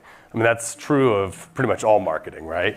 We're going to talk about a little bit around like the fact that who buys your advertising does matter. That's also not news to you, but it's especially true for YouTube. I've had people ask me a lot, how much does it matter who you have buying your YouTube ads? And the way that I try to explain it to people is that, when someone's buying your ads, especially when they're buying a lot of ads, they need to understand if they're in tune. There's a really good scene from the movie Whiplash. I'm not sure if you've seen that movie, but there's a whole scene where the guy's playing and he's like, someone here is out of tune, and he ends up kicking this guy out. I should have just brought the clip, but the whole point of it was he says, either someone's sabotaging my band or they're out of tune and they don't even know it, and that's actually worse. And I think that when it comes to media buying, if you want to succeed on some of these channels, please work with someone or partner who understands if they're in tune or not, who has spent, $10,000 a day, $20,000 a day on these platforms. Because if they haven't, then you're working with somebody who's learning using your money. And I don't know about you, but that's not where I want to be, right? I want to be working with somebody who understands, oh, okay, this is in tune, this is not. And I love, Brett, you mentioned you're starting this new co-pilot program. I love that because sometimes you just need someone to let you know if you're on the right path. And then finally, we're going to talk about expectations for attribution. I would say that what's funny is that even though we're responsible for the creative, I would actually say the final one is where a lot of our clients who come in, even some of the biggest brands in the world doing, $500 million, $1 billion, they're most interested in that because it really is the trickiest part of anything that is not specifically what we'll call Google pay-per-click or Meta, right? And so that's what we're going to break down today. And so let's start with the biggest creative mistakes to avoid. So I have this saying that I tell myself quite a bit, and there's a couple that we'll want to make sure we take away. But when you focus more on what you want to say than what people actually want to hear, that's not a marketing truth. That's a communication truth, right? Like no one wants to talk to somebody who only wants to talk about themselves. And that's true of your advertising. And we're going to break down what that looks like and feels like and how to avoid it. A lot of people also forget the context in which their ads are going to be running. One of my favorite things to say to people is that our ad, if it's for YouTube, is going to be in front of a Mr. Beast video, or pick your poison in terms of the best creators out there. I'm asking someone to wait to watch that content in order to watch our ad. So our ad better be pretty damn good if I'm asking them to watch it before they watch a Mr. Beast video, right? The bar is much higher. And I think that's one of the stumbling blocks that people have is that you can get away with some pretty lazy advertising on certain channels, especially if it's more bottom of funnel. So you're running an Amazon ad, you're running a Google ad, and it's like, well, someone's already searching, it's bottom of funnel, you're not generating demand. Or on Meta, you can run a beautiful photo and do millions of dollars in sales, right? We've all seen it, or we're aware that that's possible. But in order to even compete on a video-based platform, you got to bring your A game, right? You got to bring great creative. So I'm curious, most of you drove in today, and I am going to make you raise your hand. I know Brett asked, and if you don't raise your hand, I'm going to be looking right at you. My question is this: how many of you remember passing any specific car on the way here? You do. All right. I was wondering, so we got a couple people. So I guess my next question for you, if you don't mind me calling you out, what kind of car was it? A G-Wagon. A G-Wagon. Brad Boost G-Wagon. Okay. So like a nicer car, something that would stand out. Yeah. So the reason I'm asking this question is that what's crazy is most of you did not raise your hand. You drove here and you don't remember a single car that you saw, right? And that's because your brain has something called the reticular activating system, meaning it shuts off most of the information coming into your brain. It has to. Imagine if you remembered every car on the way here. And I often give the example of a green Lamborghini, should be a G-Wagon, because a lot of times when people will drive, they'll notice certain cars because there's something different about them. Oh, I know for me when I'm driving, if I were to see a green Lamborghini, my mind would go to, oh, there's a green Lamborghini. That's a bold choice, very, very bright. It's like, I wonder if I hit that car, what would happen to my insurance premiums? Like I start wondering all these things. I'm like, I wonder what they do for work. They probably invested in crypto. I'm just like thinking all these things. And so, but I want you to think about how powerful that is. That you did not notice any specific car on the way here. You passed hundreds, if not thousands of vehicles, depending on how long you drove this morning, and you've forgotten them all already. That's our challenge when it comes to advertising.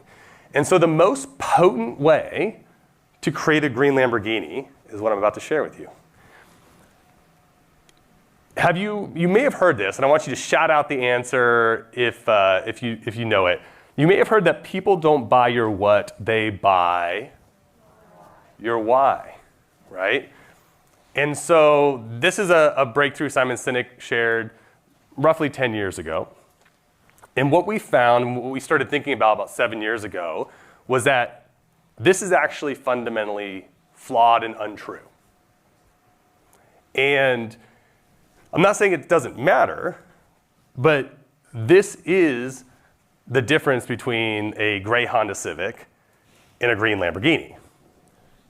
People don't buy your why, they buy their own why. So remember earlier I mentioned that a lot of times we want to talk about who we are, why we're great, and everything else. That's fine, but ultimately people make purchasing. Everything that we do, everything we buy, is a reflection of who we believe we are or who we're striving to become, right? And so when we start an ad campaign, our team is dialed into this. We're like, what's their why? Write it out. There's probably 5 to 6 answers why they would be buying what it is that you sell.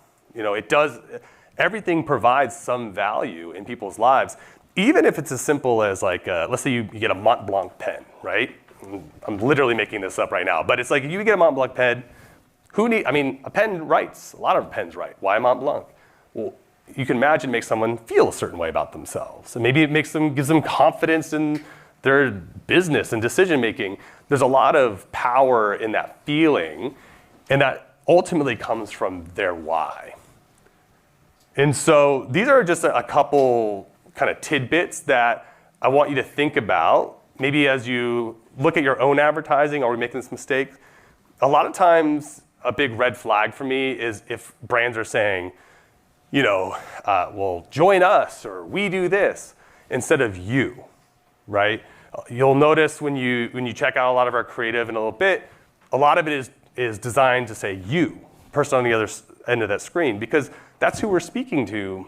But it's amazing how many brands will start paying attention, will say, oh, join us, we this. That is fundamentally not what someone wants to hear when they're on the other end. The other thing I see a lot is, I call them B-roll staging shots, just beautiful sweeping shots of a campus university or whatever that looks like, where ultimately what they're trying to do with the commercial is say, well, let's create this context so that when you get to the actual part of it, it makes more sense or you're ready for it. And I'm like, no. We don't have time to create sweeping context and all this, because that's, again, what you're saying to the audience is, I want you to be prepared to hear from me instead of let me just start connecting with you immediately. That has to be the goal. And then the use of wide shots versus close-up shots. This is something that I learned, 6-7 years ago that we've seen over and over again, is that the wider the shot is, the less connection there is. And I'll give you some examples as we go, but what I mean by a wide shot is if there's 3 or 4 people in a shot versus a close-up on a face, you're gonna pay attention a lot more to the face than if there's 3 or 4 people, you're like, well, where do I look and what's happening? I mentioned earlier that the context matters, and I think a lot of times as brands, we take ourselves very, very, very seriously, as we should. But I think we also need to recognize that there has to be different versions of us for different environments. I always say that there's a different version of me at a wedding than there is maybe giving a toast at a friend's wedding. Wait, I'm just at weddings now? I'm like, I gotta give other examples here. In different environments, I'm still me, but I show up a little bit differently. And if you're going to get involved on YouTube, this is just like, I think you know this, but know that you're competing with makeup tutorials and sports clips and other high entertainment pieces, right? And you're asking someone to stick around and watch. And I will tell you, the day that I figured out that YouTube can change the trajectory of a business was when I started seeing the average watch times on some of these ads. So for context, a lot of them are longer form in nature, 2 to 3 minutes, and we were seeing average watch times of 30 seconds, 40 seconds, meaning you can skip after 5, but the average person is watching 40 seconds of that ad. And I go, whoa. We'll compound that by tens of millions of views. I mean, you can see how that can completely change everything. But you have to remind yourself that, hey, I'm competing with makeup tutorials. I'm competing with Mr. Beast videos. And so the question that we all often get to is, does my brand have to be funny to sell on YouTube? No, but it has to be entertaining, right? And I can't stress that enough. I think that was one of the things that I wanted to make sure I doubled down on today was humor is such a great sticky tool for advertising. It allows you to say things that may be offensive otherwise. It allows you to do a lot of things, but you can be entertaining without being funny. And we have one version of an ad here in a bit that I'm going to show you. And then the final mistake that I think holds most brands back, and this is for all online advertising. This is not a YouTube specific thing, but it is a must for YouTube, is that for thousands of years, we've told stories with this arc. For thousands of years. I mean, think about it, every book, every movie ever written pretty much follows this sort of graph, where you start with some sort of lead-in, it builds, there's a big climax to reveal, and then, in this case, because it's an ad, there's some sort of offer or branded moment.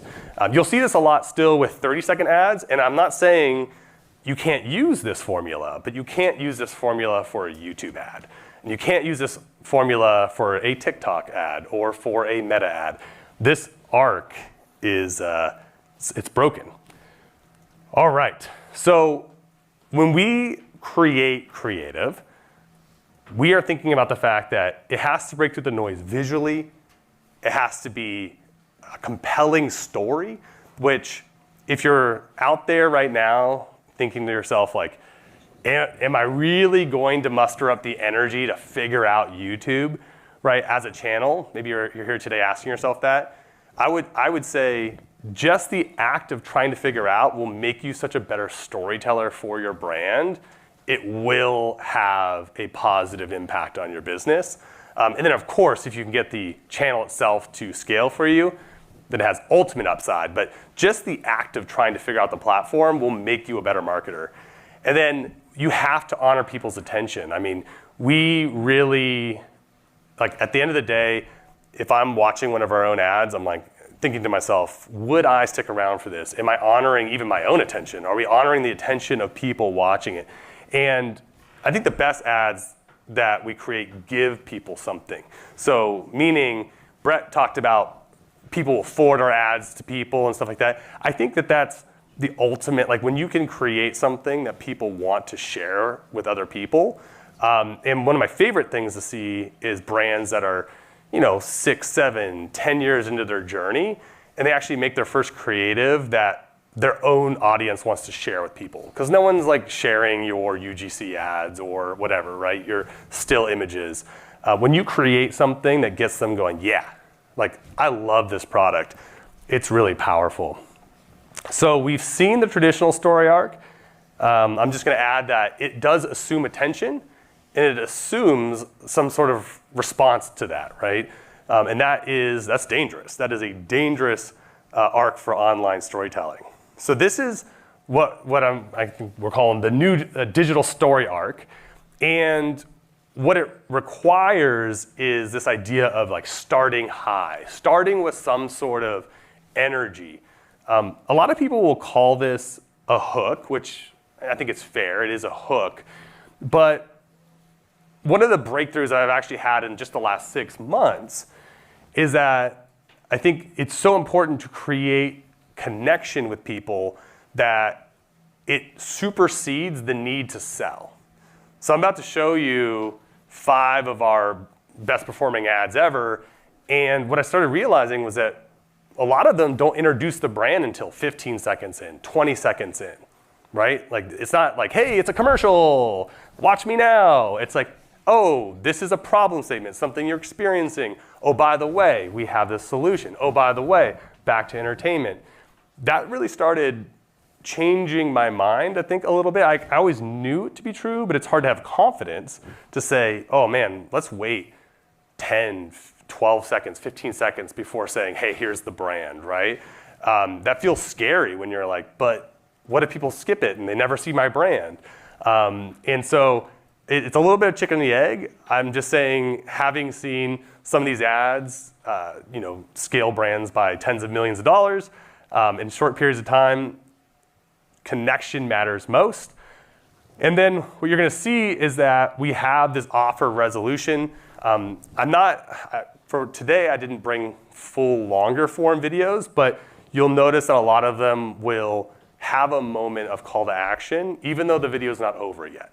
Because Brett mentioned it earlier, ultimately you want someone stopping what they're doing and taking an action. They're not here to see your ad. They happen to see your ad, right before that Mr. Beast video they're about to watch. And now they're like, well, shoot, you got my attention. I guess I will go check it out. And so asking for that is absolutely critical. We really had our hands full with our Can I go back? There we go. So what I want to do is I want to share with you a difference between 2 ads that one follows traditional story arc, other one new digital story arc, and then I want you to ask you a couple questions about how those experiences were. Okay, so here's the first ad. We really had our hands full with our 2-year-old. Yeah, so naturally, we doubled down with a new puppy. Sure, they're twice as cute together, but now we've got double the stains. And double the odors. Thankfully, we also have Tide Ultra Oxy with odor eliminators. It can handle double trouble because it's the #1 stain fighter. And the #1 odor remover. I thought you guys were helping. For the #1 stain fighter and odor remover, it's got to be Tide. All right, that's an ad, right? It's an ad. We didn't make that ad, but that is an ad. I'm going to show you a second ad. This is for I guess it'd be technically a competing product, although I wouldn't say they're direct competitors. But let's check out this next ad. This next one is one we did create. Unfortunately, it's really good. My life was simple, predictable, routine. My boyfriend wanted to try it. Said he saw it on the internet. I should have known. And it's ruined everything else for me. When I started using. From the second I started using laundry sauce, the world's best smelling laundry pods, lost my girlfriend, got 4 new ones. I lost my job in middle management. They made me CEO. So much power. People just can't get enough of this Indonesian patchouli. French saffron, Australian sandalwood, Egyptian rose, Siberian pine. and other smells have become meaningless. Get out of my life, you beautiful smelling pod! I never used to think about laundry. It was just a boring chore. Now I can't stop. If you value your alone time, If you want your life to stay exactly like it is and never change or get better, If you want your laundry day to stay boring, if you want your laundry and your life to smell average, If you don't want to feel like a literal movie star every time you do laundry, don't go to laundrysauce.com. don't go to laundrysauce.com. Don't go to laundrysauce.com. don't go to laundrysauce.com. don't go to laundrysauce.com. So I want to ask you a quick question. First ad you saw, Tide ad. How many of you would recall ever having seen that ad 6 months from now? Right? I mean, I'm not trying to be rude. That thing is a gray Honda Civic, right? It is. Like, it is. How many of you may remember having seen this ad 6 months from now? Yeah, I see a lot of nodding hands, a lot of hands going up, a lot of nodding heads. And what's interesting is that ad may feel pretty crazy, right? Which it is a little bit, but it was inspired by a still image of a real client testimonial that was just, unfortunately, it's really effing good. That was the client testimonial, and it was getting the highest click-through rate. And so we decided to make an entire campaign based off of that insight, right? The fact that people responded to that. And I think what's interesting about a brand like Laundry Sauce is, their average order value is above $100, right? They're selling a luxury-based product, and I think you can do things in a way that still allow you to sell on all of these channels, again, showing up in a way that makes sense for your brand. And I share that as a one-to-one example of like what I'm talking about, traditional story arc, how that feels versus new story arc. And you also notice a little bit of the cursing in that. Not everything we do has cursing, but it is a pattern interrupt. You probably heard that term before. If you haven't, it's like you're just going through your day, you're just going through your viewing experience. Sometimes having a bleep or a cuss word is something that makes people sort of like shake out of their sort of monotonous scroll they're in. And it may create more connection at times. There are 3 other sort of story arcs that we see that work. Brett showed one earlier for the beard company, Le Bearded. That was what we call a straight offer, where they just go straight headfirst into, hey, I have this great offer, let's talk about it. We've seen this be successful over the years. Vincero, it's a watch company we worked with. They use this type of thing where they started with, are you looking for the best watch under $200? Like boom, straight into the offer. We also see product demo-led videos do well if they're very visual. We work with there's a group called Dogface. They have this kind of, I don't know what you would call it, but it shines like a red light as you massage, and so things that are very visual, if you have a product that's very visually oriented, you want to see it in those first 3 to 5 seconds. That's what's going to create that sense of intrigue. And so, and then the explainer is more very traditional. I would say if you've heard of the term VSL or video sales letter, it's like really starting with some sort of problem statement. A lot of ours will move between these different formulas, and I know no one likes the idea of a formula when it comes to creative, but I'd also say there is certain recipes, just like in cooking, where you have to have certain things for it to work, right? And so the formulas do matter. And as I was reflecting on, people will ask questions like, well, it's not like every campaign we ever do is a home run, right? I wish that were the case, but the reality is we have the highest batting average in the world right now. So why? Like, how does that happen? And it's because of the amount of time we spend before we write a single word, right? Most people, I want to make an ad, they just like dive in. What do I want to say? let me write out the script. And I think that the majority of what we're doing, the hard work of what we're doing, is figuring out why the heck would you even want to watch this ad? What's the context it's going to live in? How are we going to connect with somebody before we've written a single word? What we want to say does matter, but it doesn't matter unless people are paying attention. And I can't stress that enough, but that needs to be your number one goal. Without attention, you can't sell anything, especially when people can skip it. And I think that that's what I love about YouTube is that it's that meritocracy of, I can skip it. I mean, you can make a really bad TV commercial and pay billions of dollars to get it out there, right? Like we've all experienced those ads where like, seriously, you're running that ad again? That doesn't exist on a platform like YouTube. So I want to take you through a couple quick tips as we get ready to digest more creative.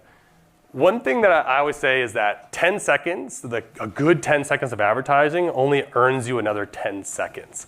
We're having a conversation with a client recently where they're like, can we remove that joke and put like a couple more USPs, a couple more value propositions there? And I was like, well, here's the thing, you can, but people will stop watching, so which one do you want to do? There really is a sense of pacing that matters where, yes, you need to give people information about your brand, but you also don't have, just because you have a great hook, doesn't mean that they'll then give you 20 or 30 more seconds of their time.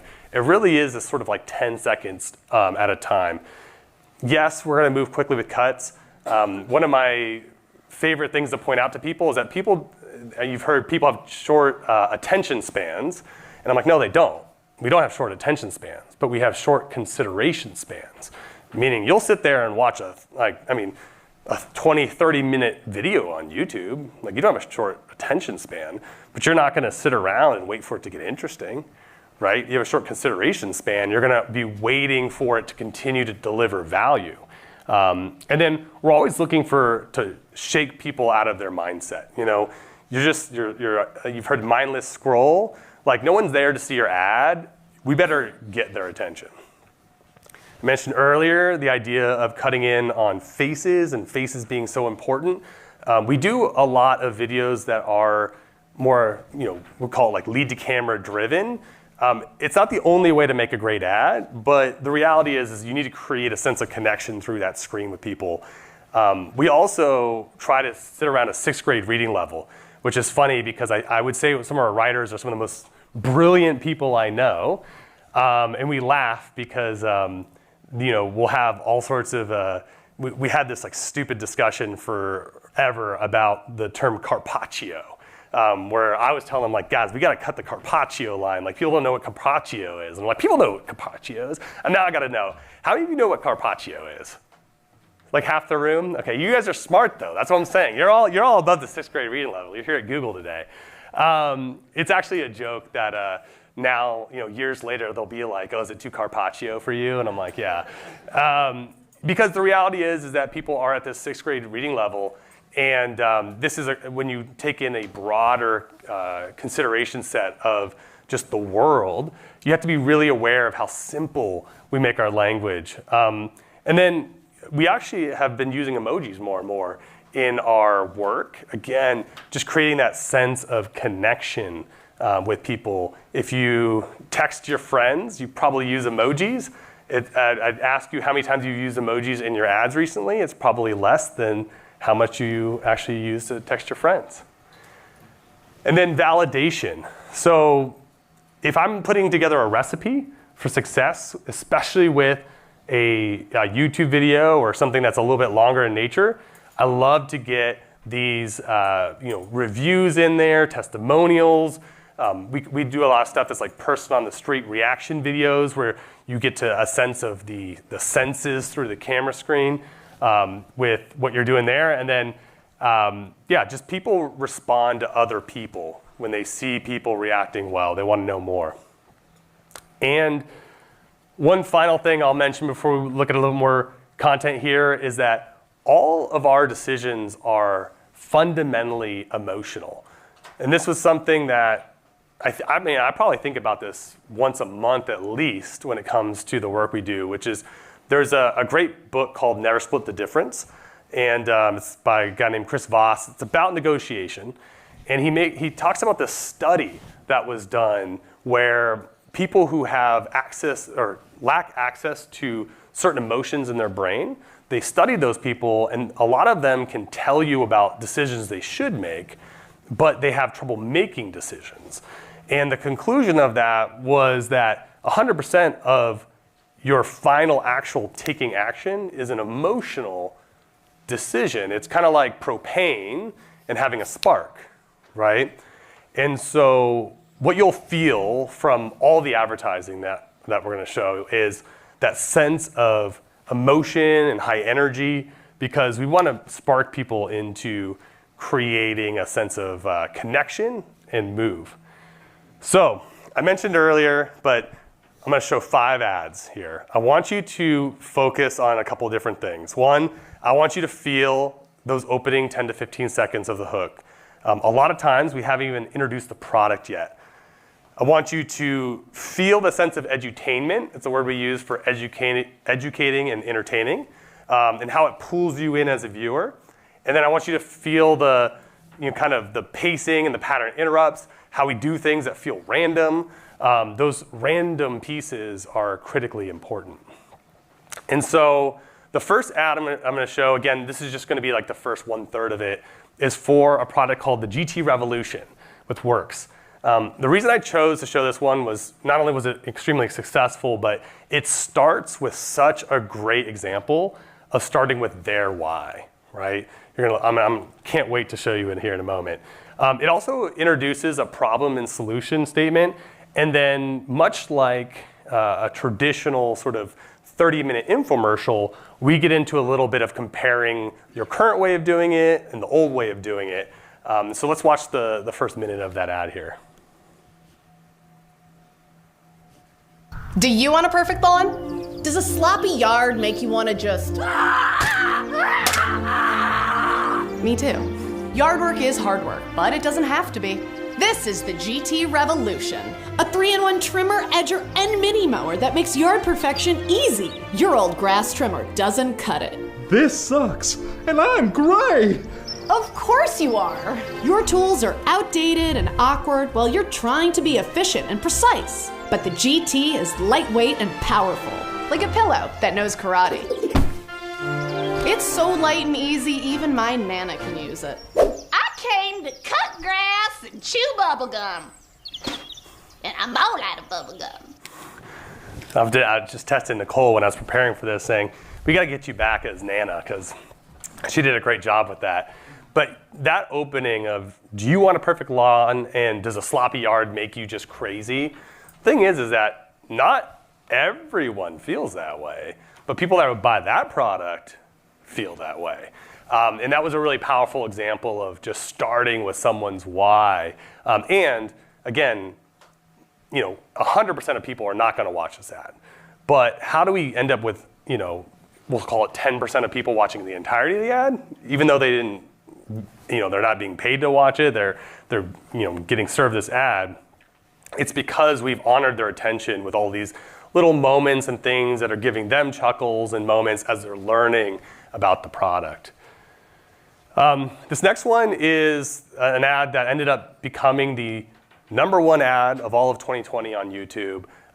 It did, 300-400 million scalable views on YouTube. And it really changed the whole trajectory of the Dr. Squatch business. Is this video that you may or may not have seen around Dr. Squatch Save Your Skin. What's interesting is it's a mashup video, meaning we had taken pieces of other ads we'd created for them and created this mashup video for them. And what you're going to feel is that it starts with a strong problem statement, but then what it also does is it brings in a lot of social proof.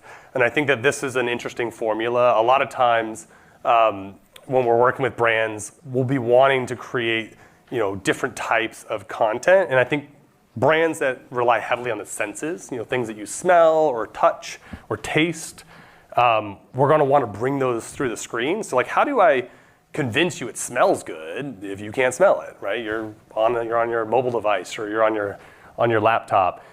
And so you're going to get a sense of how this works. And again, aspects of it seem random. As this video goes on, I promise you, it just gets more and more random. It's a 5-minute ad. So you can look it up later if you want to see the whole thing. But feel how it bounces between high production value and low production value. It gives you a really good sense of this brand being exciting, but also being something real. You're not a dish. You're a man. Most name brand bars and body washes you rub on your skin are classified by the FDA as synthetic detergent. It's not even real soap. Start treating your body to the natural, nourishing, lathery goodness of Dr. Squatch soap. Get ready to step out of the shower feeling alive. That smells really good. It smells like my guy's cologne. Okay. It smells really good, yeah. Smells really good? sexy. Oh, that smells really good. I would use it, but like if a guy smelled like that too, I'd be like, ugh. If my man was wearing this, I would be all over him. It's natural. It's kind of like being in a forest. I would use this on myself. Way better than like the regular store-bought soap. I'm talking about natural, nourishing, cold-pressed, hand-cut soap for men.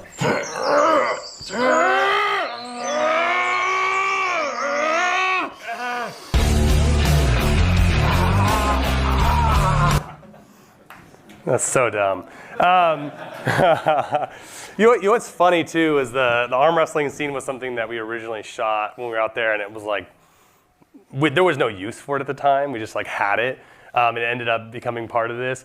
And what I'll say is one of my biggest reflections on working with Dr. Squatch is we're not selling soap. You know, we are selling joy in a mundane experience, which is your shower experience. And so that's why something as random as a funny scene of people arm wrestling works, because it makes you smile to yourself when you get that soap. When you use the soap, you think of that ad, it makes you feel something that you wouldn't have otherwise. And it feels dumb and silly, but it is fun. And life's meant to be enjoyed. So what you've already probably experienced and seen is that people will ask me, like, does it have to be high production value? And my answer to that is not necessarily. However, I think there's a reality that just as seeing they say, and I think it's true, that when you see certain things on television, it creates a level that you're at as a brand to the consumer, a level of trust, right? And I think that having certain production value does convey trust for people to the brand. And that's why I wanted to share this video we're about to share, because I think a lot of brands have advertising that works, right? You can get to, we were having a conversation just before this, you can get to 20, 30, $40 million in sales behind UGC and still images on Meta and a mix of TikTok, right? It's not that it's not possible to grow a brand without high level content, but it does help you to become a little bit more of that green Lamborghini. It helps you to create that stickiness in people's mind, because think about your favorite brands right now. I guarantee you, if you think about their advertising, like if you just take a moment and think about it, you're not thinking about a UGC piece you saw. You're not thinking about, a still image you saw on Meta. You are thinking about something they created that was memorable. And something that Dossier, when we worked together, it was interesting because they were like, we're not funny, we don't want to be funny. And they were open to testing different hooks. This is one that won out. But one of the things that was really interesting is, like, by definition, their brand could be seen as a knockoff. I mean, they create inspired scents. So I didn't know this until we started working together, that you can't patent a scent, right? So anyone can reverse engineer a scent. And that's why there's so many of these scents out there that create, inspired by, and as long as you use the language inspired by, you're good. And so this ad, scaled by, millions a month, and it's a really great example of something that is like, it's simple, it's classy, you can feel how it still follows some heartbeat, but it is not overly goofy or silly. There's no arm wrestling scene, we'll say, in this one. So check it out. Sick of designer brands keeping your favorite scents out of reach? Oh, darling, that scent was just made for you. At least a richer version of you. You deserve better. This is Dossier. Luxury quality scents at a price you can afford. Because guess what? Fragrance can't be patented. So your favorite scent doesn't belong to a brand. With Dossier, it belongs to you. For the cost of a single bottle of this designer brand, you can get all this. We've got over a dozen different scent categories for men and women. From posh aquatic to floral palettes to luscious woodsy aromas. All inspired by the iconic scents you know and love. By brands like Chanel, Creed, Tom Ford, and so many more. We dare you to smell the difference. All right, so that, again, you know, the similarities there is going to be connection, it's going to be pacing, but in this case, we leaned a little bit more into attitude. I think that, you know, I love how she rips it off, and there's a kind of a rebellious nature to it. And so, again, wanted to bring these different options and variations, because as you're figuring out what might work for my brand, I want you to be able to see what's out there. And then I want to share with you Bones Coffee. This is a coffee brand that has exploded the last couple of years. It's been so cool being part of their journey. They just launched in Walmart this week, and they've grown by, I don't know, $60-70 million since we've been working together. And this campaign was what allowed them to start being multi-channel. A lot of times, you know, when we think about creating a YouTube campaign, we never call it that at Raindrop. It is a campaign, right? Meaning we create a lot of times cut downs and variations for Meta. We create them for, you know, whether you're running TikTok or YouTube Shorts. You want to take a holistic look at all the channels you're going to run in, and you want to see it as an asset, not just an ad, right? A lot of times when you make an ad, it's just an ad. When you have an asset, it means it's telling your whole story.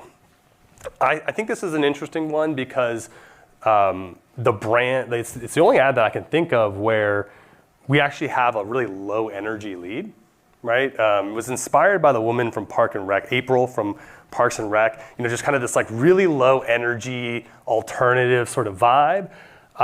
And we also are able to use humor to say some things that would like feel too on the nose. I love the line, like, is your coffee leaving you dead inside? And just this idea of like how boring coffee can become because they're a flavored coffee company. And then you also notice in this ad that we take the objection head on. It's one of the mechanisms that you can use because people are already thinking something. So when you can kind of snap that out of them, it's really powerful. What's the difference between these two identical cups of coffee? Everything. Everything.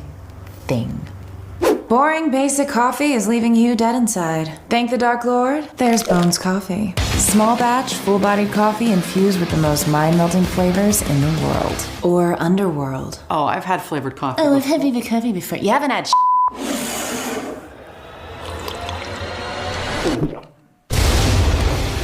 Welcome to the highly caffeinated, slightly wicked, and immortally delicious world of Bones. Our mad coffee scientists have twisted nature to their demented wills.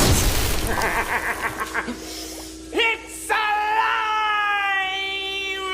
With frightfully delicious flavors like from dusk till donuts. By the way, if you try that till dusk till donuts, it'll blow your mind. It tastes like you just took a bite of a jelly donut and washed it down with coffee. I don't know how they do it.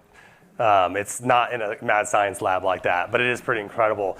And so I'm hoping what you're feeling there is it was really interesting to have it be so challenging up front, right? That's the emotion of, I bet you've never seen this. I bet you've never experienced this. And so people that tend to be a little bit more competitive may react to an ad like that. The final one I'm going to showcase is one that has a more empathetic opening. And we see this is kind of a critical, especially if you have like a female forward audience, empathy is absolutely critical in the opening. If you're like a bombastic, challenging opening, a lot of times it won't work for women. We had one of our best performing ads was for a brand called Sugar Me Smooth. They were here at the last event, and their best performing opening was a line that said it's a product that removes hair from the body. And the best performing opening was either you have hair and you love it, or you have it and you want it gone, right? And so by not coming out and being like, hair is gross, you need to get rid of it, but by saying like, if you have it and you like it, cool. And if you don't, like we have a solution for that. Change literally everything with the business. And so I wanted to just point out the role of empathy, especially with female audiences, is absolutely critical. We also, we had the opportunity in this case to utilize a centaur, which is a really bold and unique choice. The thing that I've noticed about the centaur, which is interesting, is when I tell people we've worked with Native for the last couple of years, they'll be like, oh, do you guys make the centaur ads? It's like they run ads of, so many different ads, UGC, stills, different campaigns. There is something very memorable about the centaur. It was a big swing. And then you'll also notice that this whole campaign that we did for them is designed to address objections head on. Which in this case was, hey, does a natural deodorant actually work? And so that's what we're gonna check out. Whew, my patchouli's wearing off. Oh, my favorite shirt is ruined. I am also not satisfied. Humans. Whoa. I know, right? You smell amazing. Thanks. It's Native. Clean, effective, all-day deodorant. Made with simple ingredients derived from nature. Natural deodorant that actually works? That's just a myth. Like Santa Claus or owning a home. A myth? Hey! It's Native. Oh my gosh, I love that guy in the middle. He gets me every time. That line where he's like Santa Claus or owning a home. Man, that hurts. It's super fun, but I hope you know, just such different ways of getting in. And I will say, we'll talk about it a little bit, the one thing you're not seeing is, we always create at least 2, if not up to 5 openings for a campaign, because ultimately they're all going to work differently. And no matter how many times you do this, and I know if you're in charge of any marketing, you can have all the best intentions possible, but the metrics will tell you if it's working, right? And so we try to stay humble enough to go, okay, what are we testing? How do we figure out what is and isn't working? I want to do a little section here on how long commercials should be. So if you are a company that is highly based on brand awareness and you're not asking for any sort of conversion in the moment, 6 and 15s are going to be great for you. If you're heavy at retail, if you are a retail-based business, you can do a lot of 6 and 15s. If you're someone who is selling online, 6 and 15s are going to be a waste of money. You're going to want to focus on the 1 to 4 minute videos, and I'm going to kind of give you a sense of why. So I love these moments. I'm sure you've all had moments like this where I was reading this book and I saw this quote: general advertisers use 30-second commercials, but direct response fraternity have learned it's more profitable to use 2-minute commercials. Who do you suppose is to be more likely to be right? In their magazine advertisements, general advertisers use short copy, but direct response people invariably use long copy. Who do you suppose is more likely to be right? I'm convinced that if all advertisers were to follow the example of their direct response brethren, they would get more sales per dollar. So who said this in what year? Can you imagine me reading this and being like, oh my God, this is somebody who they really understand. I feel like they understand my soul. They understand how I feel about advertising. How is this person the best advertiser in the world for the internet era? This was before I was born. Ogilvy, one of the most famous marketers, said this in 1983. No internet yet, right? He's just pointing out the power of spending 1 to 2 or 3 minutes with an audience compared to a short amount of time. And then as I've applied, but why? Well, having a longer video does a couple things. One, it gives people enough information about your service to pre-qualify them, to get them to a point where they've already done a little bit of the mental gymnastics. They're not on a landing page trying to figure things out. I think the second one is probably the most missed, which is it builds a connection with the brand, not just a solution. So for instance, if you sell, whatever you're selling, if other products exist on Amazon, right, that's similar to yours, or on Google, like, unless you've sold them your brand, well, now all you've done is educate them on the solution, and then they go squirt off and buy something that's cheaper or different. You want to make sure they buy your brand. And so the more time they spend with you, the more they're like, yeah, I'm in, I want that brand. And then it's interesting, psychologically, and this is what we do at the end of some of our videos, we'll be like, hey, you've been here for 3 minutes, why don't you actually, we know you're interested, why don't you click the link? We don't quite say it that way, but it's like, that's the idea. And I've noticed that people are pot committed. I mean, they've spent all that time. Clearly, I've already shown you I'm interested. It just helps to get people converting. And I'm gonna end with helping to paint the picture. You know, this is all of what takes to figure out, you know, this isn't just specific to YouTube, but like, is my top of funnel advertising working? It's not just one metric that you can pull in. And I think that that's where people get discouraged and they just never really get started, is they're like, well, I just can't prove it's working. I can't prove it's working better than Meta or my bottom of funnel, you know, Google or Amazon ads. I just give up, right? And so I don't want you to give up. I want you to understand that this is the picture we're gonna paint. I'm gonna go through all the channels real quick. So the first is click-through rates are going to be lower on YouTube ads. A lot of people will be watching the ad either on the connected television or on their phone, and then they'll open a new browser tab and they'll visit the site through a direct response, or they'll go to Amazon, they'll go to other places. And so your click-through rates are always gonna look way lower. Because your click-through rates are gonna look lower, it's always gonna look like it's underperforming compared to Meta. And so you're like, well, why would I put $1 there if I could put it into Meta? Meta's doing better. The other thing that we tend to see is that Brett mentioned branded search lift. This has been one of, I'd say, 2 of the best indicators. Is we have a company that we're working with right now, went from $0 months to $2 million months in like 7 months, right? And there's a moment where they're like, we know our YouTube's doing well, but like, how do we really, really know it's doing well? And we looked at when they started throttling their YouTube spend, and we looked at their branded search results, and it follows a chart much like this, right? Where people ultimately are going to be seeing it, either on their television or whatever, and they're gonna go directly to the website, or they're gonna Google the brand itself. And so that's part of what makes this so confusing, is that they're not just clicking the link. Even though you tell them to click the link, that's not the user behavior on the platforms. And I think what's nice is for people that spend a lot on television, they don't expect people to do that, right? That's not their expectations. But I think the YouTube expectation is that I'll be able to look at a dashboard and feel 100% confident that it's beating my Meta numbers for some reason. And don't get me wrong, like the North Beams of the world help. And OMG Commerce, as an agency, will be able to help you navigate, like what are healthy numbers? Because your numbers may look different for YouTube as a platform. And then I can't stress enough post-purchase survey data. I mean, the amount of insights that you can get from post-purchase is absolutely incredible. When we started getting to know Trevor and Mark and their team, some of the functions and features that they have really changed just so many ways that people do post-purchase. They have incentives for people to finish it. They also have, like, let's say a lot of times brands will have something like this and people say, well, how'd you hear about us? And people say, oh, a referral or a friend. Well, they can help build a survey for you that when people click that, they say, okay, well, what did that friend tell you that made you want to buy?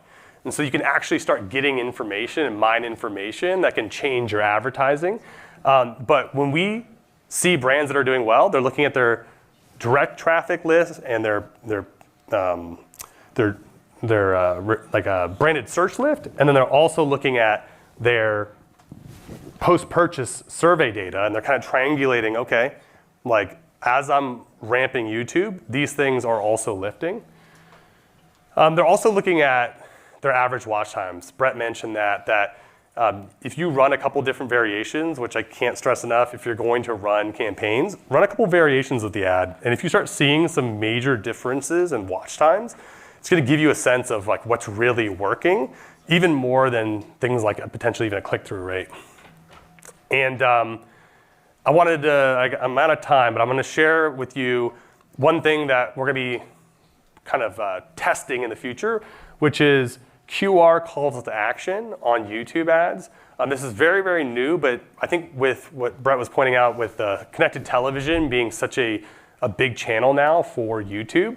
We're going to start working into some of them and testing them. QR codes like this. This is an ad that scaled to 50, 60 million views. We did not make it, but they have this QR code they pop up, and I want you to feel how it's like another subtle call to action, and it's actually a pretty good sort of offer that they pop up. Still wearing enough layers to insulate Alaska? That's why you need the new and improved Bearskin hoodie.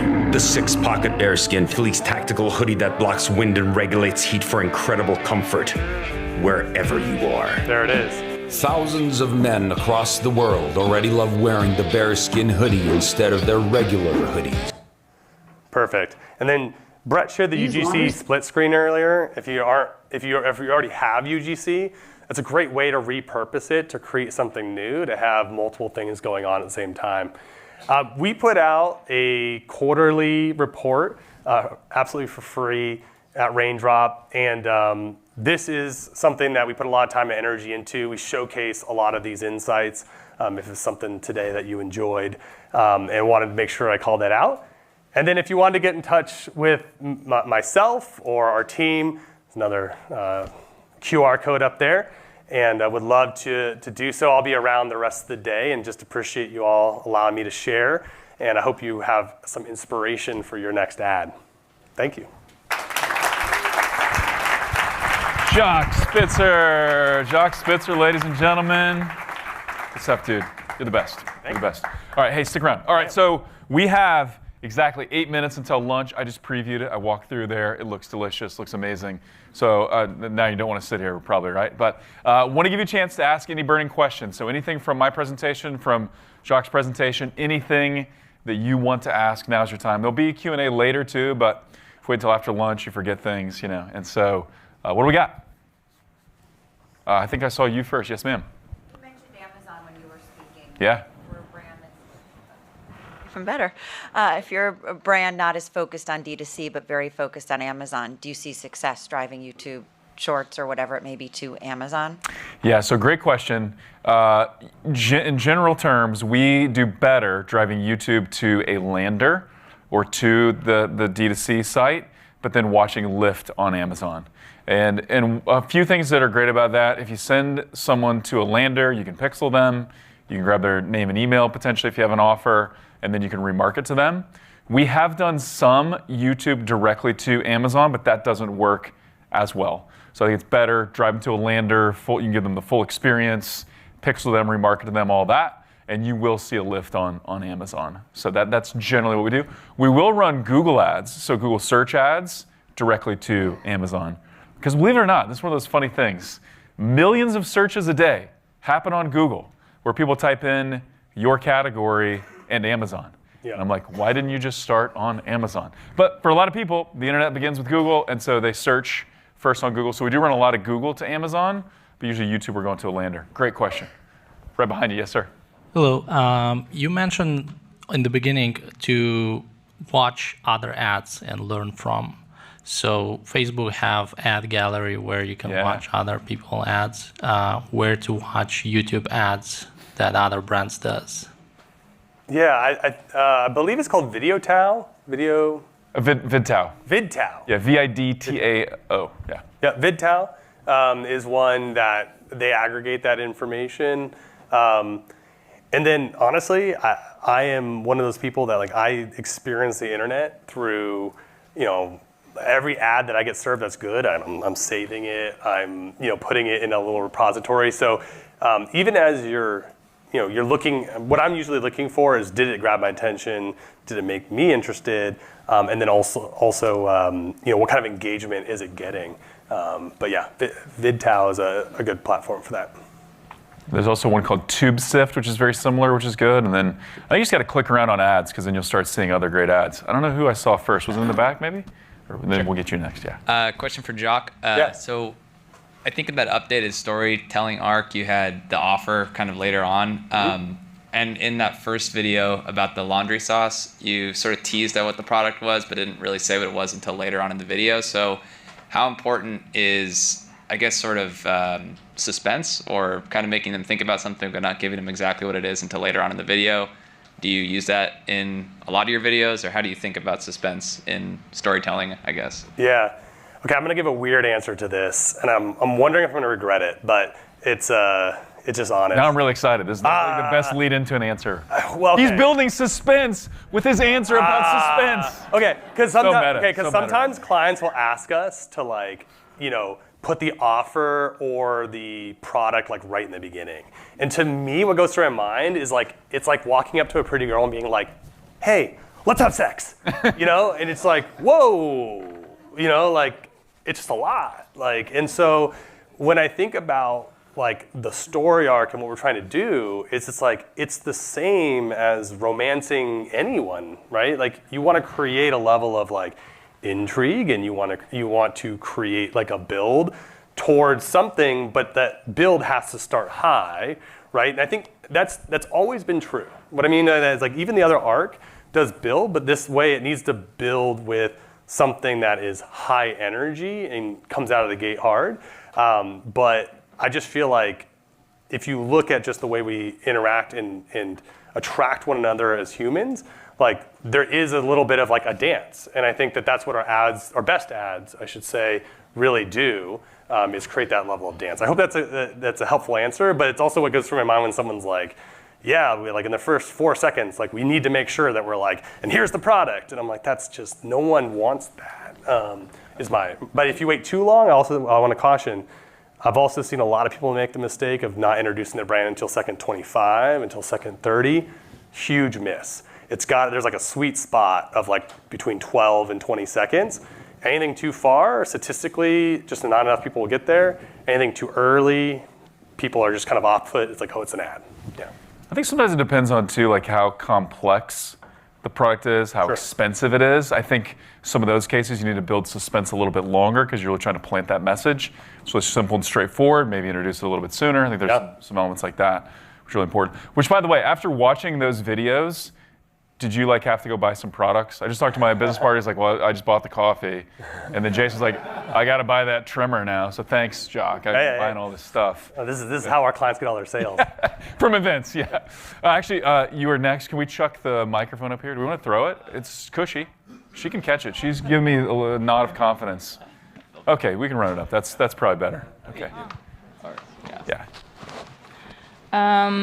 When you said about us and we, how to apply in a good way in a personal branding, and when like I'm running a personal brand and it's difficult to do us and we and create this value when you are doing a video and present like the person and then what we want to sell.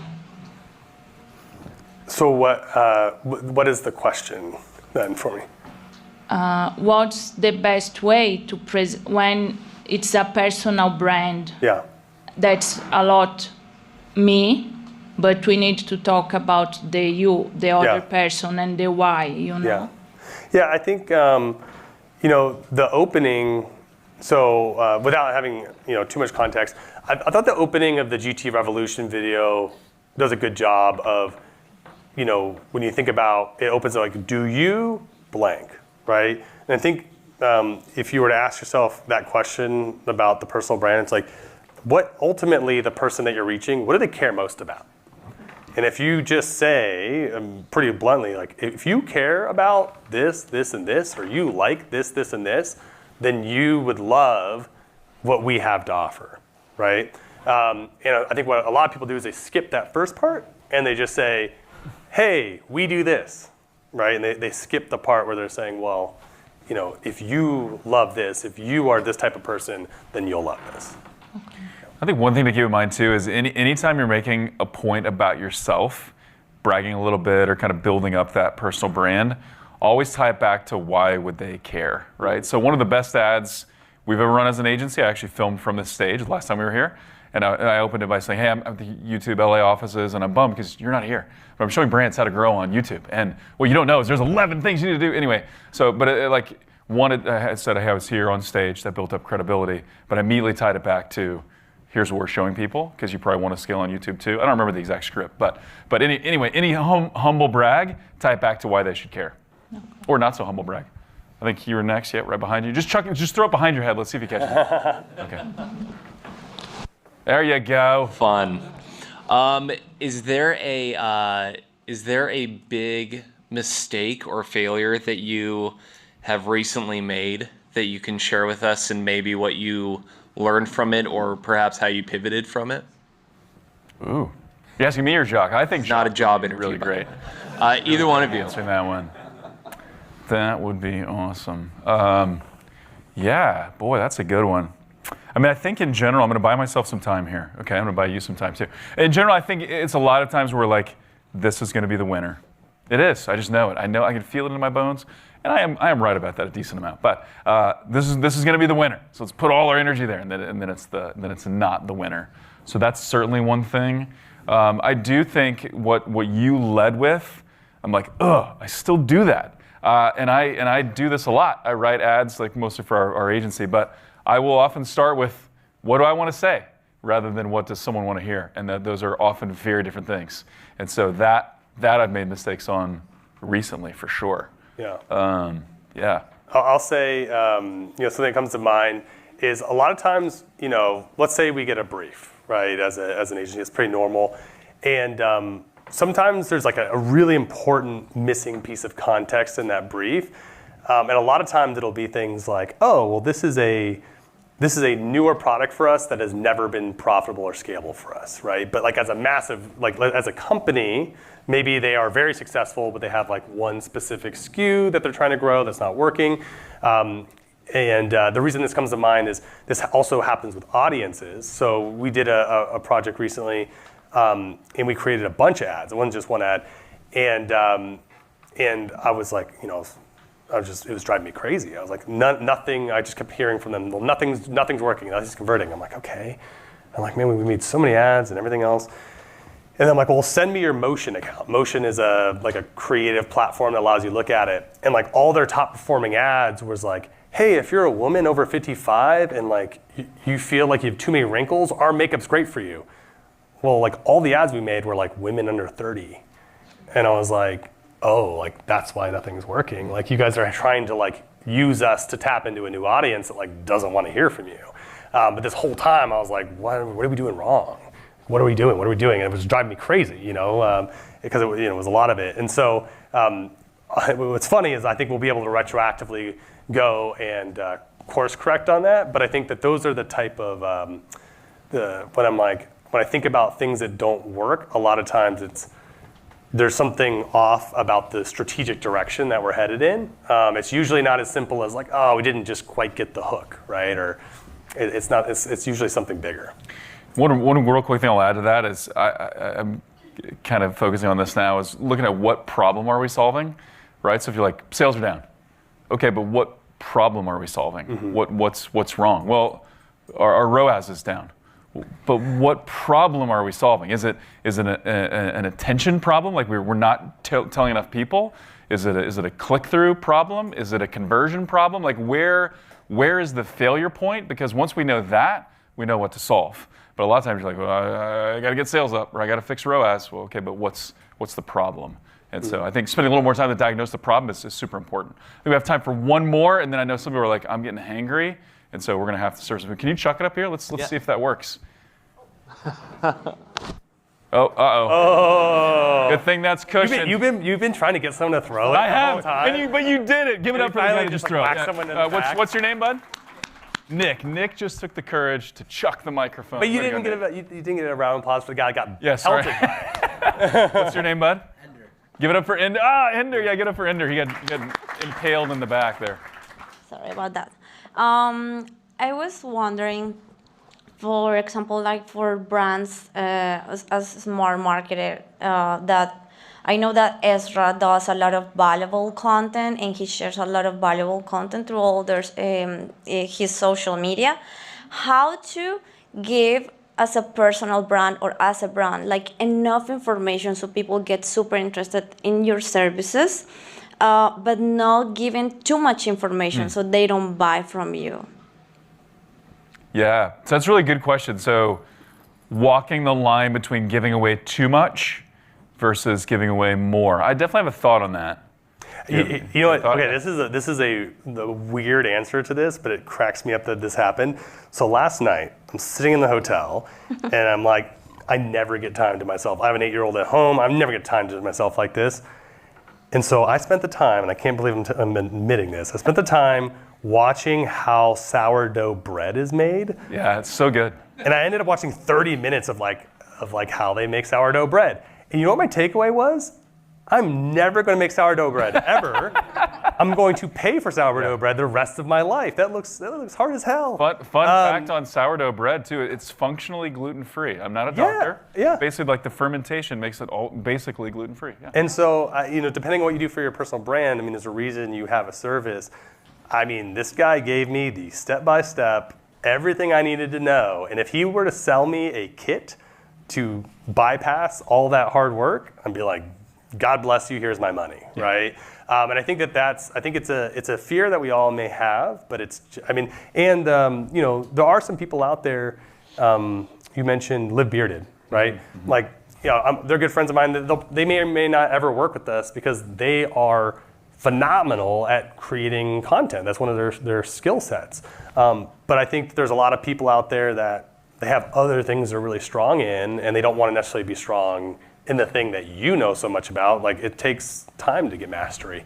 But I think I'll never forget the moment when I was like, I will never make sourdough bread, and I'm okay with that. Yep. I think you err on the side of giving away more free content because your buyer, your ideal customer, the more they learn, the more they're going to be like that for the most part. Okay, just do it for me. I don't want to do this.